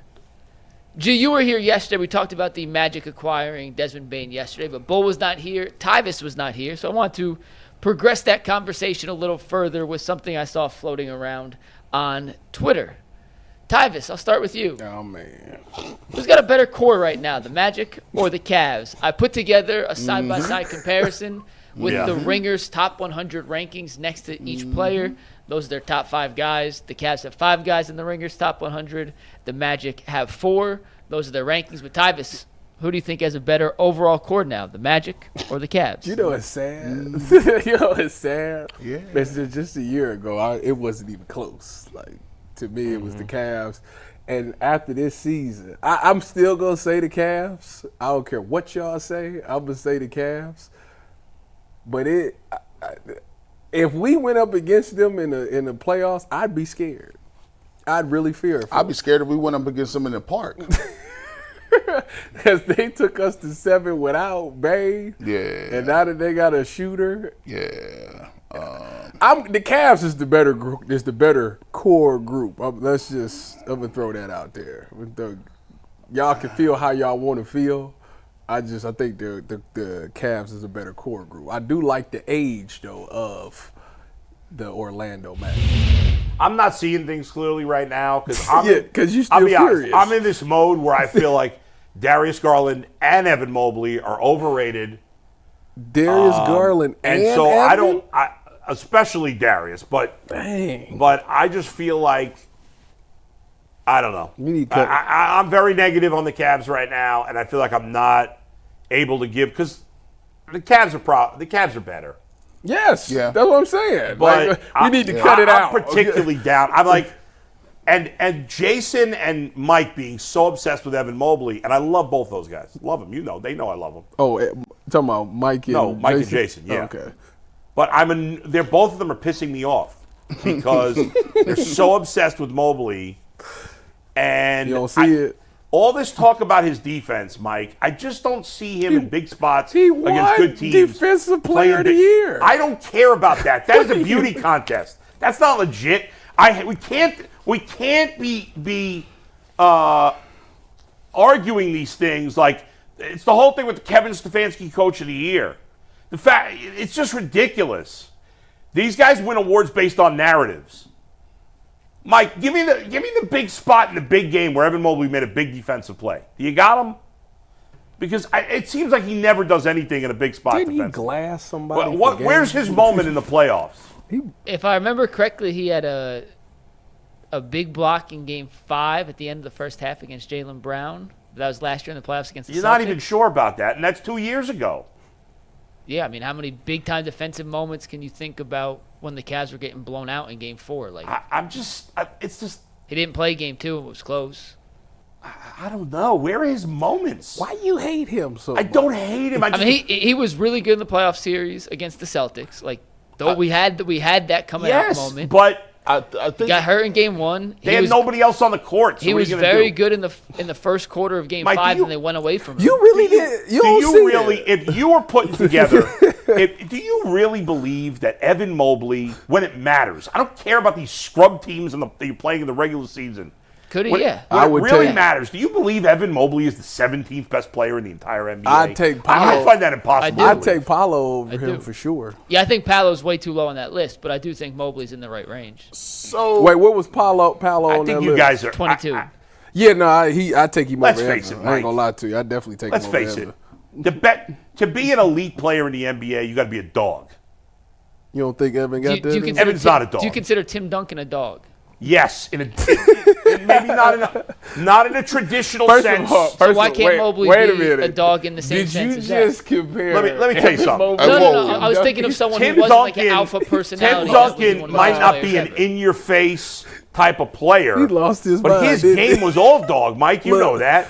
I'm saying Tim Duncan's a guy who was not an in-your-face dog, who's an all-time great player. I'm saying you don't have to be an in-your-face dog. Evan Mobley, to be an all-time even in this regular season where we lauded this team nonstop, even in this regular season, most of the time when he played against the few real centers that there are, he didn't stand out. That boy compared. It's tough. He's not as good as those guys. I didn't compare him to Duncan. Did. So I gave you an example of a guy who's not in your face aggressive like some of the other guys Duncan who was were just a also. monster. He's not a monster. Nobody's afraid of Evan Mobley. I wasn't saying he's Tim Duncan. I said he was a not in your face guy who was incredible. Hear you. Mobley is not at that level Tim yet. Duncan's how many years we gotta wait? Going to year 5. He's 23 years old, boy. I don't care how old he is. Everybody's 23 years old. 23 years old. And let me tell you this. Let me give you this. I think what Bull is trying to say is, and let me see if I can articulate this, right? So, like, if I'm looking at players, right, in the pantheon of great all-time players and players that you'd be like, oh, that's him. So I go back and look at power forwards, all right? So we talk about Tim Duncan. Yeah. Timmy D. You already know what that is. Kevin Garnett. KG. You already know what that is. KG was an in-your-face guy. Dirk Nowitzki. I mean, we could go to 100 guys before we get to Evan Mobley. Dirk, 200 guys. Like he like. I'm not saying he's in that category. Leg Smaller, huh? Leg up. Yeah, listen, from Olajuwon to guys that. Well, Olajuwon was a What is Karl Malone? Karl Malone is a power forward. Okay. Even we see Kevin McHale, Charles Barkley. Like these dudes are MVP. Tom Chambers, for crying out loud. He's one of the most underrated players in the history of the NBA. I think. Giannis. So what he's saying Giannis is a nice guy. So what he's saying is, Giannis is a killer. Can you foresee at the end of the game they swinging the ball to Mobley and he doing you like this? We mean like wave you off? Yeah. I can give you an example when he did it this year. I'm saying in the playoffs. Against the Thunder, who are one game away from wait a No. I'm saying in the playoffs. Give the ball to. Wait a minute. Hold on. First of all, Evan has taken major steps this season. I get like that. the dude put the ball on the ground and get to the basket. Like that's crazy. I'm playing double. So if it was the case, I wouldn't be all the way mad. Listen, I'm playing devil's advocate. Why Bull is saying y'all gassing him like he KD. Yes. Like he cool? He like he 17th Kevin best Durant. player in the He league. never He said made second team Nobody ever All-NBA. said that. I don't care. Who But said because that? you don't care doesn't mean it's irrelevant. so- Mike, second team All NBA is absurd. That's a great. Is Listen, he not a top 10 player in the league? No, He was this year. No, get out of He here. was, Bull. you feel me? Based on what?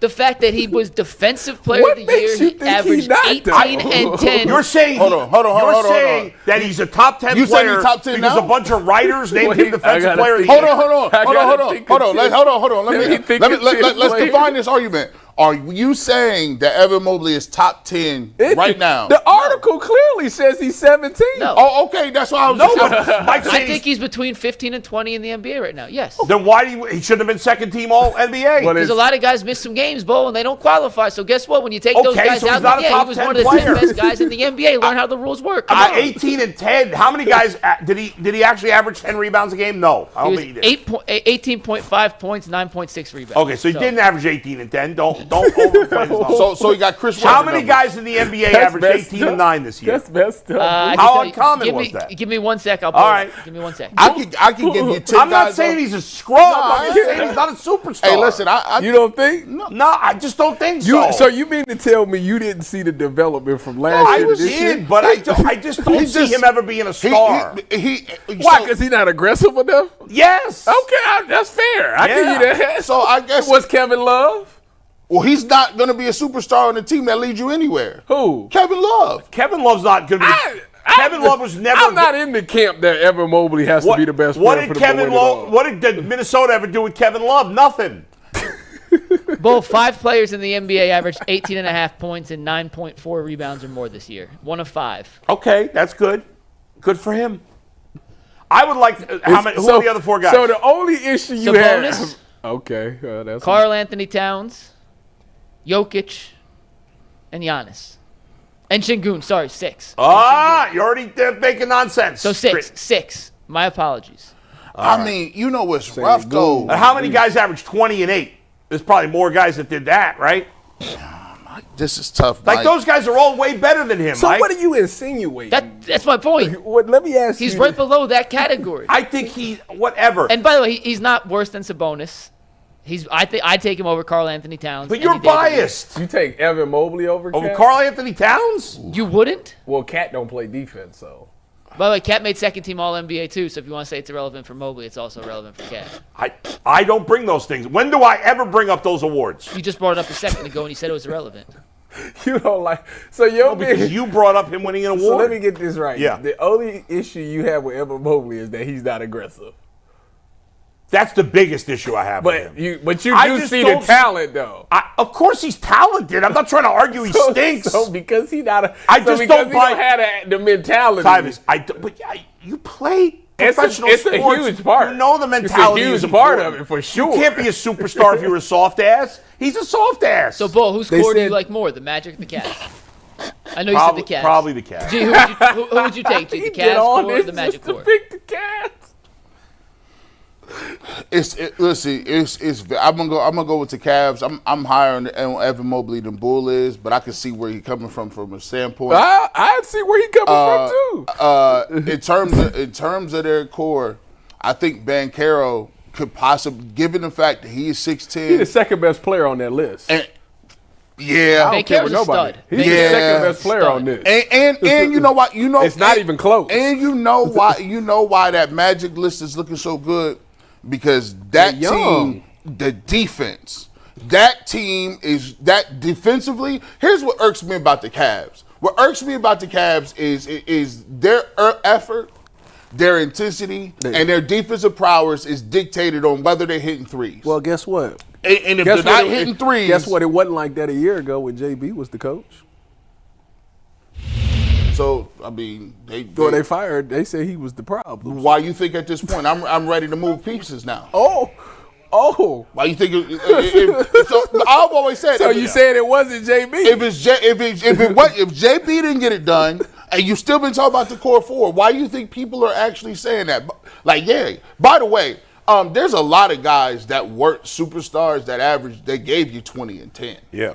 Who? David West gave you 20 and 10. LaMarcus Aldridge gave you 20 and 10. Chris Webber gave you 20 and 10. Well, Vin Baker gave you 20 and 10. I take them all over it. But that's what I'm saying. All right, let me ask you guys this. Take all them over I'm there. looking at this top 100 list. Okay. Let me give you the guys they have after Mobley, and you tell me if you think they're better than Mobley. Top 100 list? I like this. I like this. Where he's 17? He's 17. Okay. Right? Well, let's first look at the couple guys before Banchero him. is before So him. the couple of guys after, like, higher up on the list. All right, come on.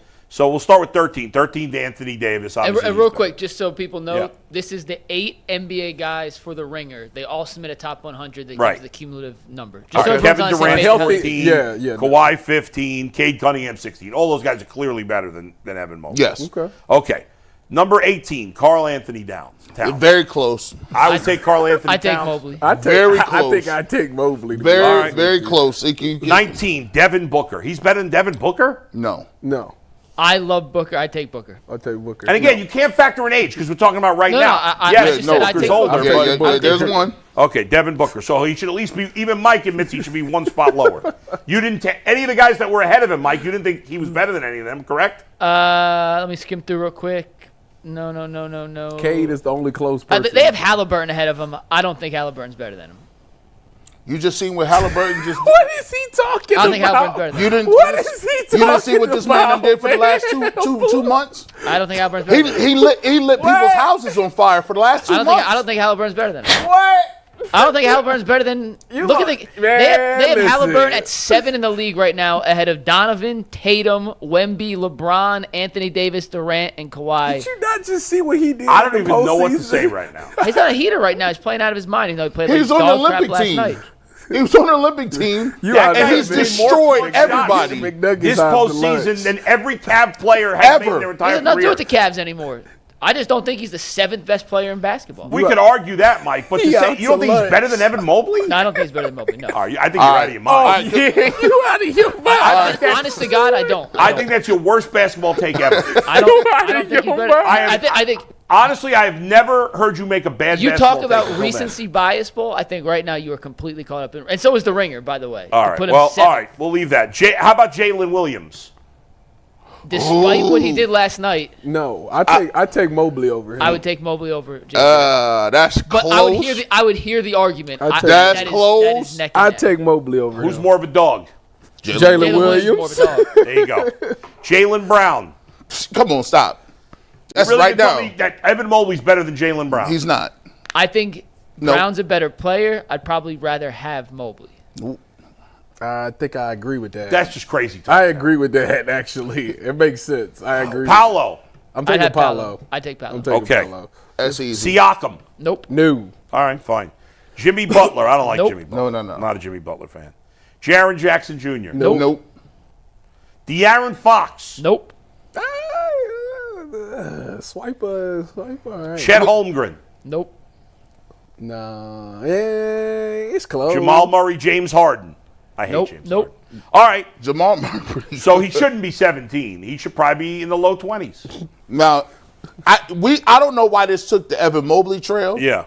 The person I had the problem with is the Darius Garland. Well, Darius Garland, let's look at him now. The Darius Garland one He's to me 28th is, on the list. He's 28, all right? You putting him ahead? I'm a DG apologist. All right, you putting him ahead of Chet Holmgren, who they got one spot ahead of him? I'm not. I'd rather have Holmgren. Yes. And De'Aaron Fox, all the guys I just mentioned. You Yes. putting Darius ahead of any of those guys? No. Mike? I can hear the De'Aaron Fox. Butler's so hard. He's terrible in the regular season. He was terrible in the playoffs. Well, he wasn't terrible in the playoffs. But no, he's in the right spot. Okay. Darius is in the right spot. So let's look at the guys behind Darius, see if we put these guys ahead of Darius. And then we got to move on because we got 2 more topics I really want to get to. The answer is 29, Jamal Murray. no. Nope. Give me Jamal Murray. No. You think Darius Garland right now helps better the team than win Jamal more than Murray? Jamal Murray? Yes. Yeah, I do. Playoff Jamal Murray? He's one non-existent. NBA champion Jamal Murray? He's We've been a Dagger long, shot? long way Non-existent. removed from that. James Harden's an empty stat machine, so forget him. Sabonis. I don't like Sabonis, so I'd rather. That's Give me tough. Sabonis. That's tough. Sabonis low-key looks like That's tough. Sabonis looks like the guy that plays the wizard from Marvel. He does. Doctor Strange. Does he look like He got Dr. a little Strange? Doctor Strange. does. Benedict Cumberbatch, is that his name? Yeah, Benedict Cumberbatch. Bam Adebayo. I'd take Bam. Of course. Yes. Trey Young. Nope. I might take Trey. I ain't going to lie with you. I'm taking Trey Young. He giving me Trey 11, Young He giving is- me 11, 12 dimes, too. Yeah, he is. Shooting. But he has to play his style. Like, And Darius Garland play his Darius style. Garland? It's the same Darius style, but Garland- with JV. I They didn't both hear you. defensive liabilities. Is Trey Young a liability on defense? Yes. The biggest liability in the he world. like Nobody can be bigger than Darius. That's Hey, no, Trey- he then you have is. not watched Trey Young play basketball. John Morant. I'm taking. Give me Ja. Ja's more talented. Get me Ja. I'm taking. Ja's more Yeah, I'm talented. taking but Ja. What are you I'm not- talking I mean, about? Yeah, I'm taking Ja. Zubac. Zubac. Zubac That's my is boy. low-key That's my boy. Yeah, a Zubac is monster. really good. That's my boy. Big Nuggets? Zubac is low-key a monster now. That's my boy. No, Zubac is a monster. We're going to do a topic in the I next mean, it's hard to couple days. compare a guy like Zubac Yeah. and Well, we're Garland. going to do a topic in the next couple Zubac of days. and Mobley? That's my boy. No, Zubac and Garland. 'cause Garland, they're, yeah. they're two complete. No, I want Sengun. Zubac. I'm taking Sengun I over, would take Sengun. over Darius. Yes. And I take Franz Wagner. And I take Franz Wagner. I would too. I'd take Derek White over Darius. I take Maxey. And Maxey. Darius should be like 35, 40. He's friggin' overrated. I'm a Darius Apollo. OG? You taking OG Anunoby? No, No. I take Amen Thompson though. no, Even Mike's admitting that Darius is overrated right now. I don't think he's 20th best guy in the league. No. No. I do. We're on the same boat. All right, let's get to our next Number- topic, though, number guys. three. We're All going to right, talk next a little been a great Browns show and a today little so far. Ohio State to end this with the topic I've been Go saving Bucks. for Ty. Oh, go Bucks. I'll be honest, I don't know that I can name more than 5 players on the team right now. Well, you don't need to know more than 5 because it comes down to really worry, I one can guy. name We're gonna get to Jeremiah that Smith, in a he might be the second. only player I I know. can name all 20. But first, a quick word from Buckeye State Credit Union. Yeah. If you haven't heard of them yet, meet your new favorite financial partner. Buckeye State Credit Union is a local institution offering everything from checking accounts to home equity lines of credit and auto loans with some of the lowest rates in Northeast Ohio. Their Cleveland branch is in Shaker Heights, which is one of 5 locations across the state, making it easy to find one near you. If you can't get to a branch, no problem. We make banking simple through digital banking. What sets Buckeye State Credit Union apart? Well, they make banking personal and convenient at Buckeye. The focus is you. Their core values: connect, simplify, and adapt, guide everything they do, bringing people together, cutting through the clutter, and they're innovative. To learn more, visit buckeyecu.org. Buckeye State Credit Union, your money simplified. All right, so I found this online the other day. It was way too early power rankings in the NFL from ESPN, but I don't really care about where they had the Browns ranked. It sparked a different question. Spoiler alert, the Browns are ranked number 30 on this list. We could argue maybe they should be 28, 29, 31, 32, 30, whatever. That's not the point of this.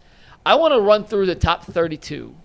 I'll show you the power rankings, and then Bull, G, and Tyvis, I want you guys to let me know if everything breaks right for the Browns this year. In the best case scenario, where could you see the Browns ending up? So if everything goes right, where on this list do you think the Browns? Oh, so wait a can end minute. up? So we taking Judy, Johnson, Tillman, and No, Njoku? no.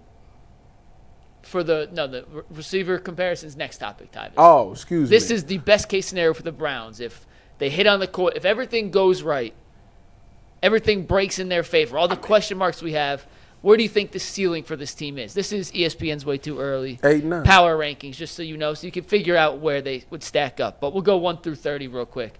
We'll run through them. They had the Chiefs at 1, Eagles at 2, Lions at 3, Bills at 4, Ravens at 5, Commanders at 6, Moving on here, they have the Bengals at 7, the Rams at 8, the Packers at 9, the Vikings at 10, Chargers at 11, Broncos at 12. At 13, they have the Texans, 14, the Buccaneers, 15, the Niners, 16, the Seahawks, 17, the Steelers, 18, Miami, 19, the Falcons, the Cardinals at 20, Cowboys, Bears, Colts, and Patriots going from 20 to 24. And then the bottom of the barrel here, Panthers at 25, Raiders at 26, Jets at 27, Jaguars 28, Saints 29, Browns at 30. They have the Titans at 31 and the Giants at 32. So, Bull, if everything broke right for the Browns this season, if everything went in their favor, all these question marks we had were answered in the positive manner, where do you see the Browns? What do you think? That's such an unrealistic scenario that everything went right. Well, it's the middle of June and we're playing the unrealistic game. So Bring up 18. Bring up 11 to 15 for now. Let's look at those again. 18. So we have 7 through 12, and then all right. Go to the next page. Then 18, 17, 16. Yeah, I'm with Tyvis. 16. I guess best case scenario, they're somewhere middle in of the that. pack. What's that? So you're saying you and Tyvis, middle of the pack, best That's case. best case scenario, Yep. probably. Yeah. 16.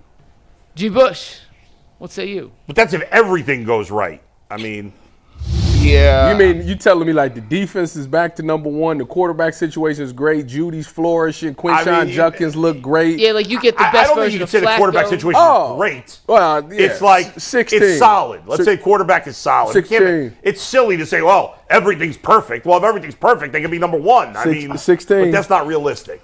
This is, man. I think the realistic best case scenario is somewhere between 16 and 20.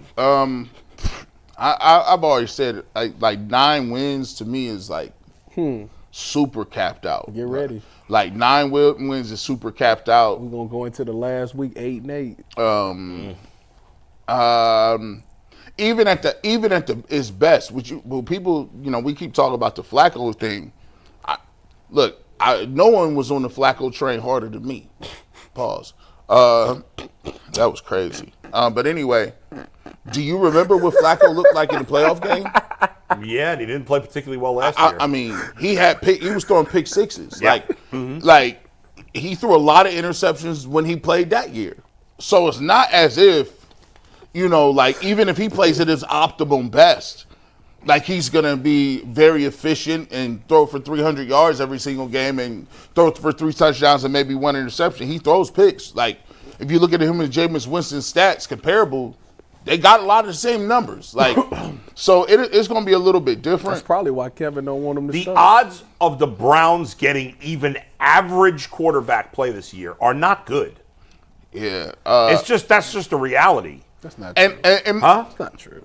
Well, You think they have a good chance of getting middle of the pack, having the 16th best quarterback situation? You think there's a good chance of that? I don't know think how so. you could. I don't think so because I didn't say it was there's a few question marks because you'll get to it here coming up, and I think this is the biggest travesty that I've been talking about for 4 years. I think going on 5 now. Yeah. We are allergic to wide receivers. We act like moving the ball through the air is like something new, like it's 1945.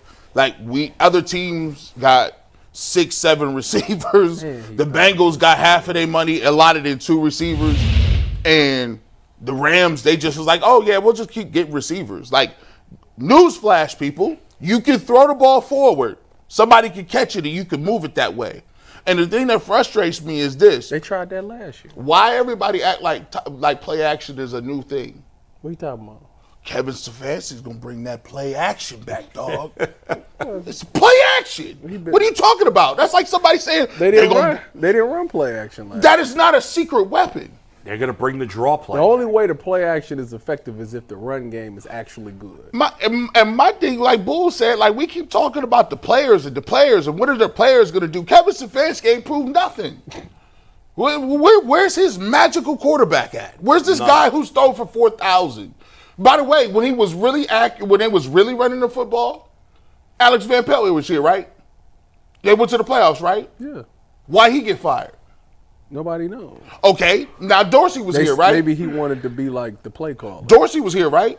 Did he get fired or did his contract run out? He was fired. Dorsey was here, right, last year, right? Fired. Yes. He got fired. Who? Dorsey? Dorsey. Correct. Well, okay, let's continue down this thought process. He told us Baker Mayfield wasn't good, right? Who did? Kevin Stefanski couldn't work with him, right? That's what later came. Baker got getting 4 stacks. My question is, why does everybody keep getting moved out? And by the way, let's talk about this. Let's be clear. Kevin Stefanski, if you guys think that they're going to wait on a perfect quarterback that's coming on a white steed, that's gonna magically be the savior, why does he get a pass on a 3rd round pick that you got at quarterback Dillon Gabriel and another quarterback is Shedeur Sanders and a hand-picked trade from Kenny Pickett and another guy he has experience with, but we're willing to say it's okay to have 2 wins so you can draft another quarterback the next year? What? Yeah. I repeat it to you. Where is the resume at? Yeah, I've supported Kevin Stefanski. But this idea that he's a quarterback whisperer is a joke. The only quarterback you could argue that he's gotten the best out of is Jacoby Brissett, and That's it. That's not a high bar, and it wasn't like Jacoby was that good. No other quarterback did he get the best play out of. Case Keenum. Not here. No, well, you said out of just. I meant in Cleveland as okay. the head coach. Look, he didn't had a plethora of quarterbacks, and he's hand chosen 4 of them this year. Now I will say at wide receiver, if Deontay Johnson gets his act together, we hope. And he talked about changing the narrative. Well, he created the narrative by being a bad teammate. But if he gets his act together, well, at least the top 2 and maybe even 3 with Tillman might not be bad for the Browns. I mean, that's potentially be a decent wide receiving core.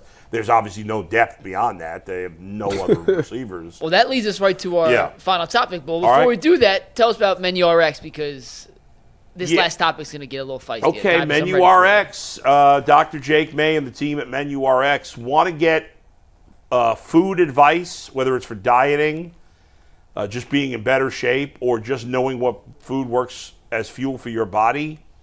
Menu RX, you work with scientists, nutritionists, doctors. These are professionals who have studied this. You know, a lot of things going on in our society right now. There's people who pretend to be experts who are just idiots on the internet. And then they develop a following and people take them seriously, which is insane if you think about it. At Menu RX, you're dealing with professionals. They studied this for a living. They continue to study it. They created a clinic.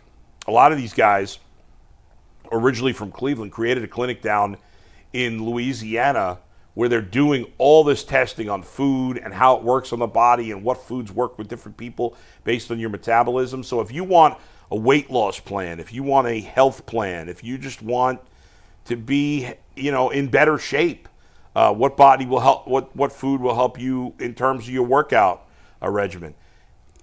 Menu RX has the answers. An individual plan, they'll work with your healthcare provider, they'll work with HSA and FSA spending accounts, and right now if you sign up with any of their plans at menu-rx.com, they'll give you a 1-year membership to our show, the Ultimate Cleveland Sports Show, a $60 value, absolutely free. So go to menu-rx.com.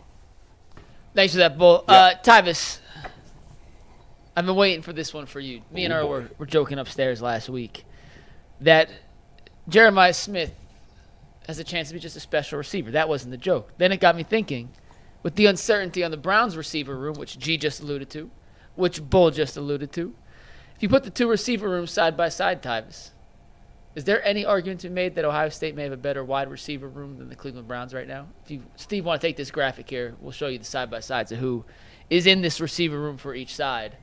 But it's basically Jeremiah Smith versus Jerry Jeudy, then a bunch of guys who still have to prove themselves for the Buckeyes. But Tyvis, knowing how good you think Jeremiah Smith could be, could you make that case? Yes. Make it. If you took those Ohio State wide receivers right now, put them in the NFL, are any of them special besides Jeremiah Smith? Carnell Tate and Brandon Ennis are very talented wide receivers. Are you sure they're going to be good in the NFL? There's a lot of guys who are good in college who are not good in the NFL. I'm pretty sure they're going to be good. Okay.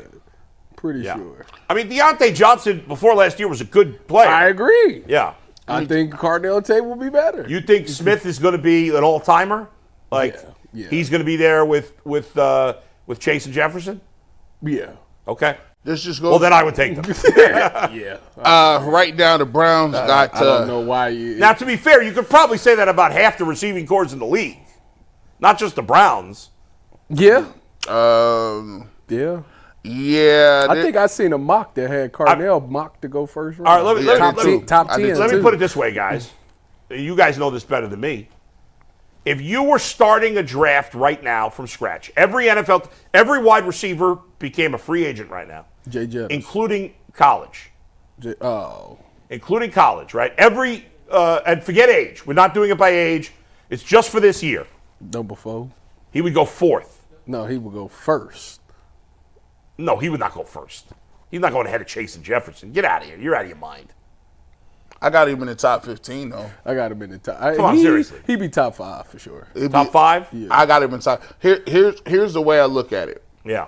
It'd be Jay Jettis, Chase. I'm taking Chase over Jefferson. Remember, we did this on the barbershop a couple weeks ago. Yeah. Of course you are. PFF didn't even have Jerry Jeudy in the 32. And we went through every player. Where'd you end up with Judy? 30, 33. I had 34. him way higher than that. Way higher? Yeah, they disrespectful. Jerry, They had around because they had Jeudy Lad McConkey and guys like that over him. Jerry Jeudy at a point in time was like top 5 in receiving yards last year. Yeah, he was balling. So like that's ridiculous. He You was can't balling. just judge guys based on receiving yards in one season. He was balling. You can't? The man, balling. he had He like didn't get 2 no touchdowns. He's balling. He had like 2 explosive plays where he went for like I mean, 80 yards. Did you see him against the Broncos? He went for like man 80 yards. Like But, what? but did he score touchdowns? Did he get in the end zone? He did. Yes. He got 4. He got 4. That's a lot of touchdowns. Not a lot, but Here's you know. All right, go ahead. It's disrespectful You act to like say. we was a good team last year too. It's kind of disrespectful to say that like a college list of people is better than pros. Yeah. That's kind of wild. But since you got Jeremiah Smith on there, like it's kind of like it's tilted a little bit. Like Right. I could kind of see where that's at. Like the problem is I'm really sitting here trying to. We got Chase, Jamar Chase, Jay Jettis, AJ Brown, CeeDee Lamb, Yeah. Tyreek Hill. Nah, I think I getting old. I think I take JJ over. Amon-Ra St. Brown. Yeah. That's a What's lot his of- name? that's a lot of receivers. Oh, my God. The guy who was on the Packers and the Jets. AJ Brown. Devontae Adams. Devontae Adams. I couldn't think of his name. But he Puka old Nacua. now. You got CD Well, Lamb. we're just saying Nico just Collins. for this year, though. Yeah, yeah. I mean, he's still really good. Yeah, I'm nasty. I just said him Yeah. already. That DK Metcalf. No. I think DK falling off a little bit. Malik but that's Neighbors. just me. You know, That's a Neighbors. good Garrett one. Wilson. Brian Thomas. Brian Jr. Thomas, I think I take Travis Hunter. I think I take JJ over all of them for real. Marvin Harrison. See, what the thing is, you got it. The dude is fast. He don't drop a ball. No. Yeah. So you got a dude that's really fast that got hands like Larry Fitzgerald. That's Yeah. the size of Megatron. How big is he? He like 6'4", 225. What's he going to run? Probably a 4.3. Don't you see how he be running past everybody? I don't know. You have a better sense for It's that. like it's really ridiculous. It's ridiculous. He's They literally pretty unique guy. they triple teamed. They had to quadruple team this man and took his Texas. And you What know a joke what? that he couldn't come out. And you know what? If he was on the board, the Browns would trade down. No, they get For fired. a defensive tackle. No, and they a would first get round fired. pick next No, year. no, They would no. get fired. For an old tackle. They would get fired. We need to protect Dillon Gabriel's If that backside. happened, if he was in this past draft and the Browns had the number 2 pick and Cam Ward was guaranteed to go 1 and they traded the number 2 pick, I'd put my resignation in. I'm not doing playing and what world? This is how bad this is. That's ridiculous. If you go look at the receivers that they have under Jerry Jeudy for trade, they've drafted the worst receivers. The Browns.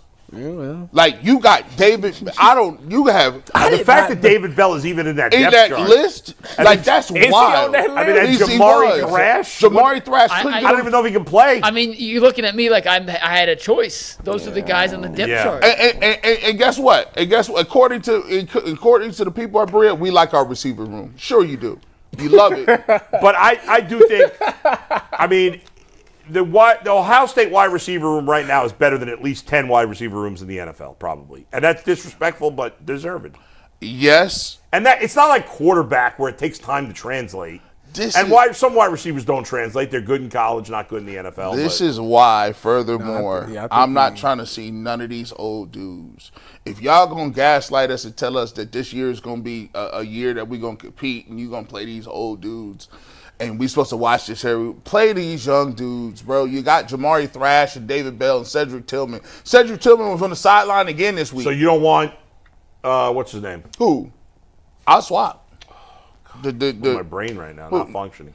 I'll swap. Bring up the Browns depth chart again at wide receiver, Mike. David Bell, Jamari Thrash, Tillman, Johnson. Cedric Tillman didn't play. Deontay Johnson.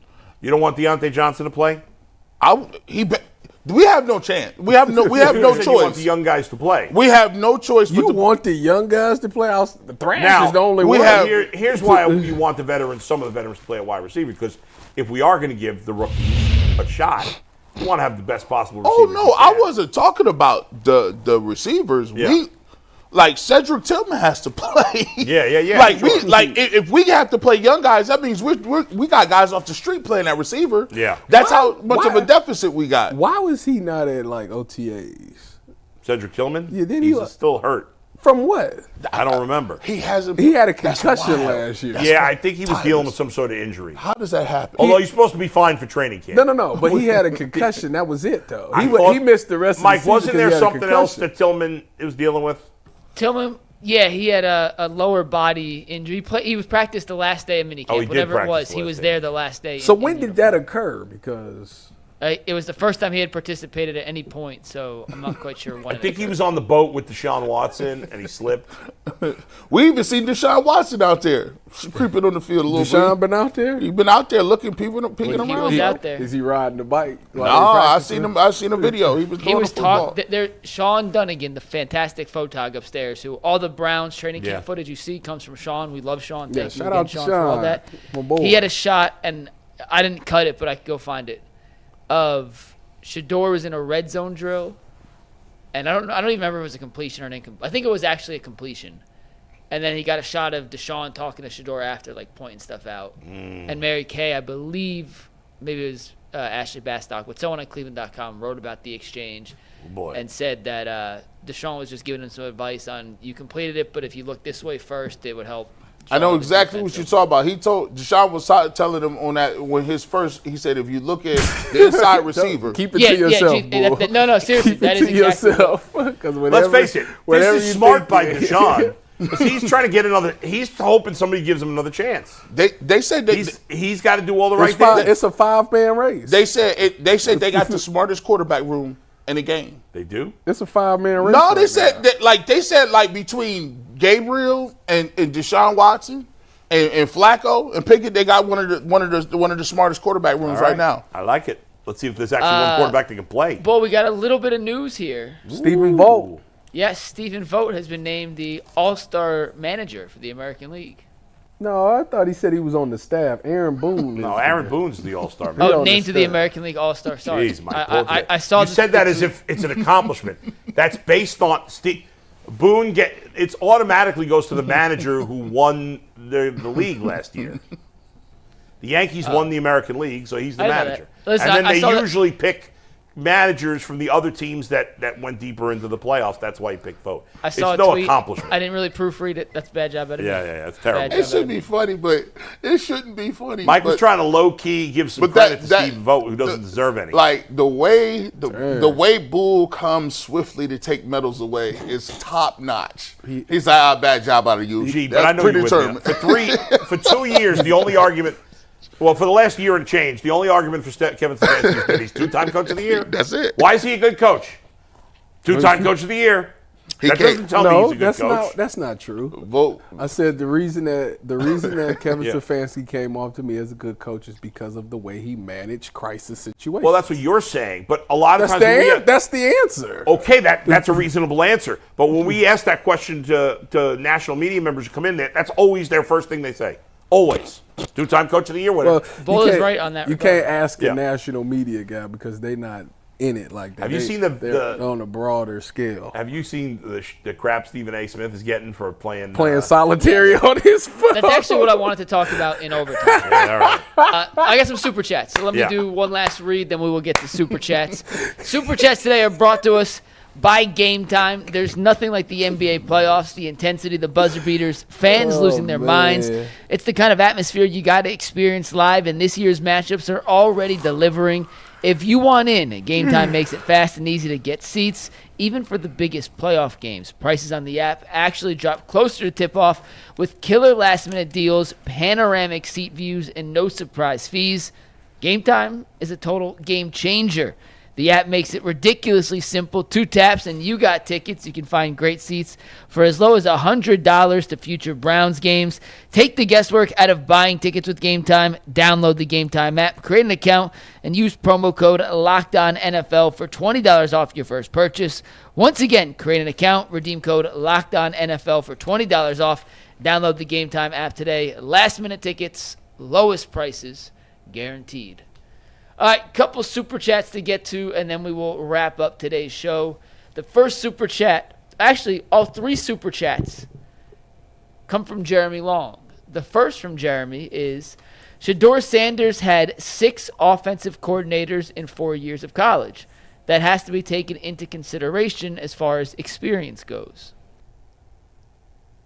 He really had that many. I agree. Had that many OCs. I don't really understand what that means. Crazy. I to think say they because it's saying like he had 6 different playbooks maybe coming in. And Is he saying it's a bad thing or a Tyvis, good take your thing? hands off your mic. We can't hear you. Oh, yeah, I don't believe. I agree with you.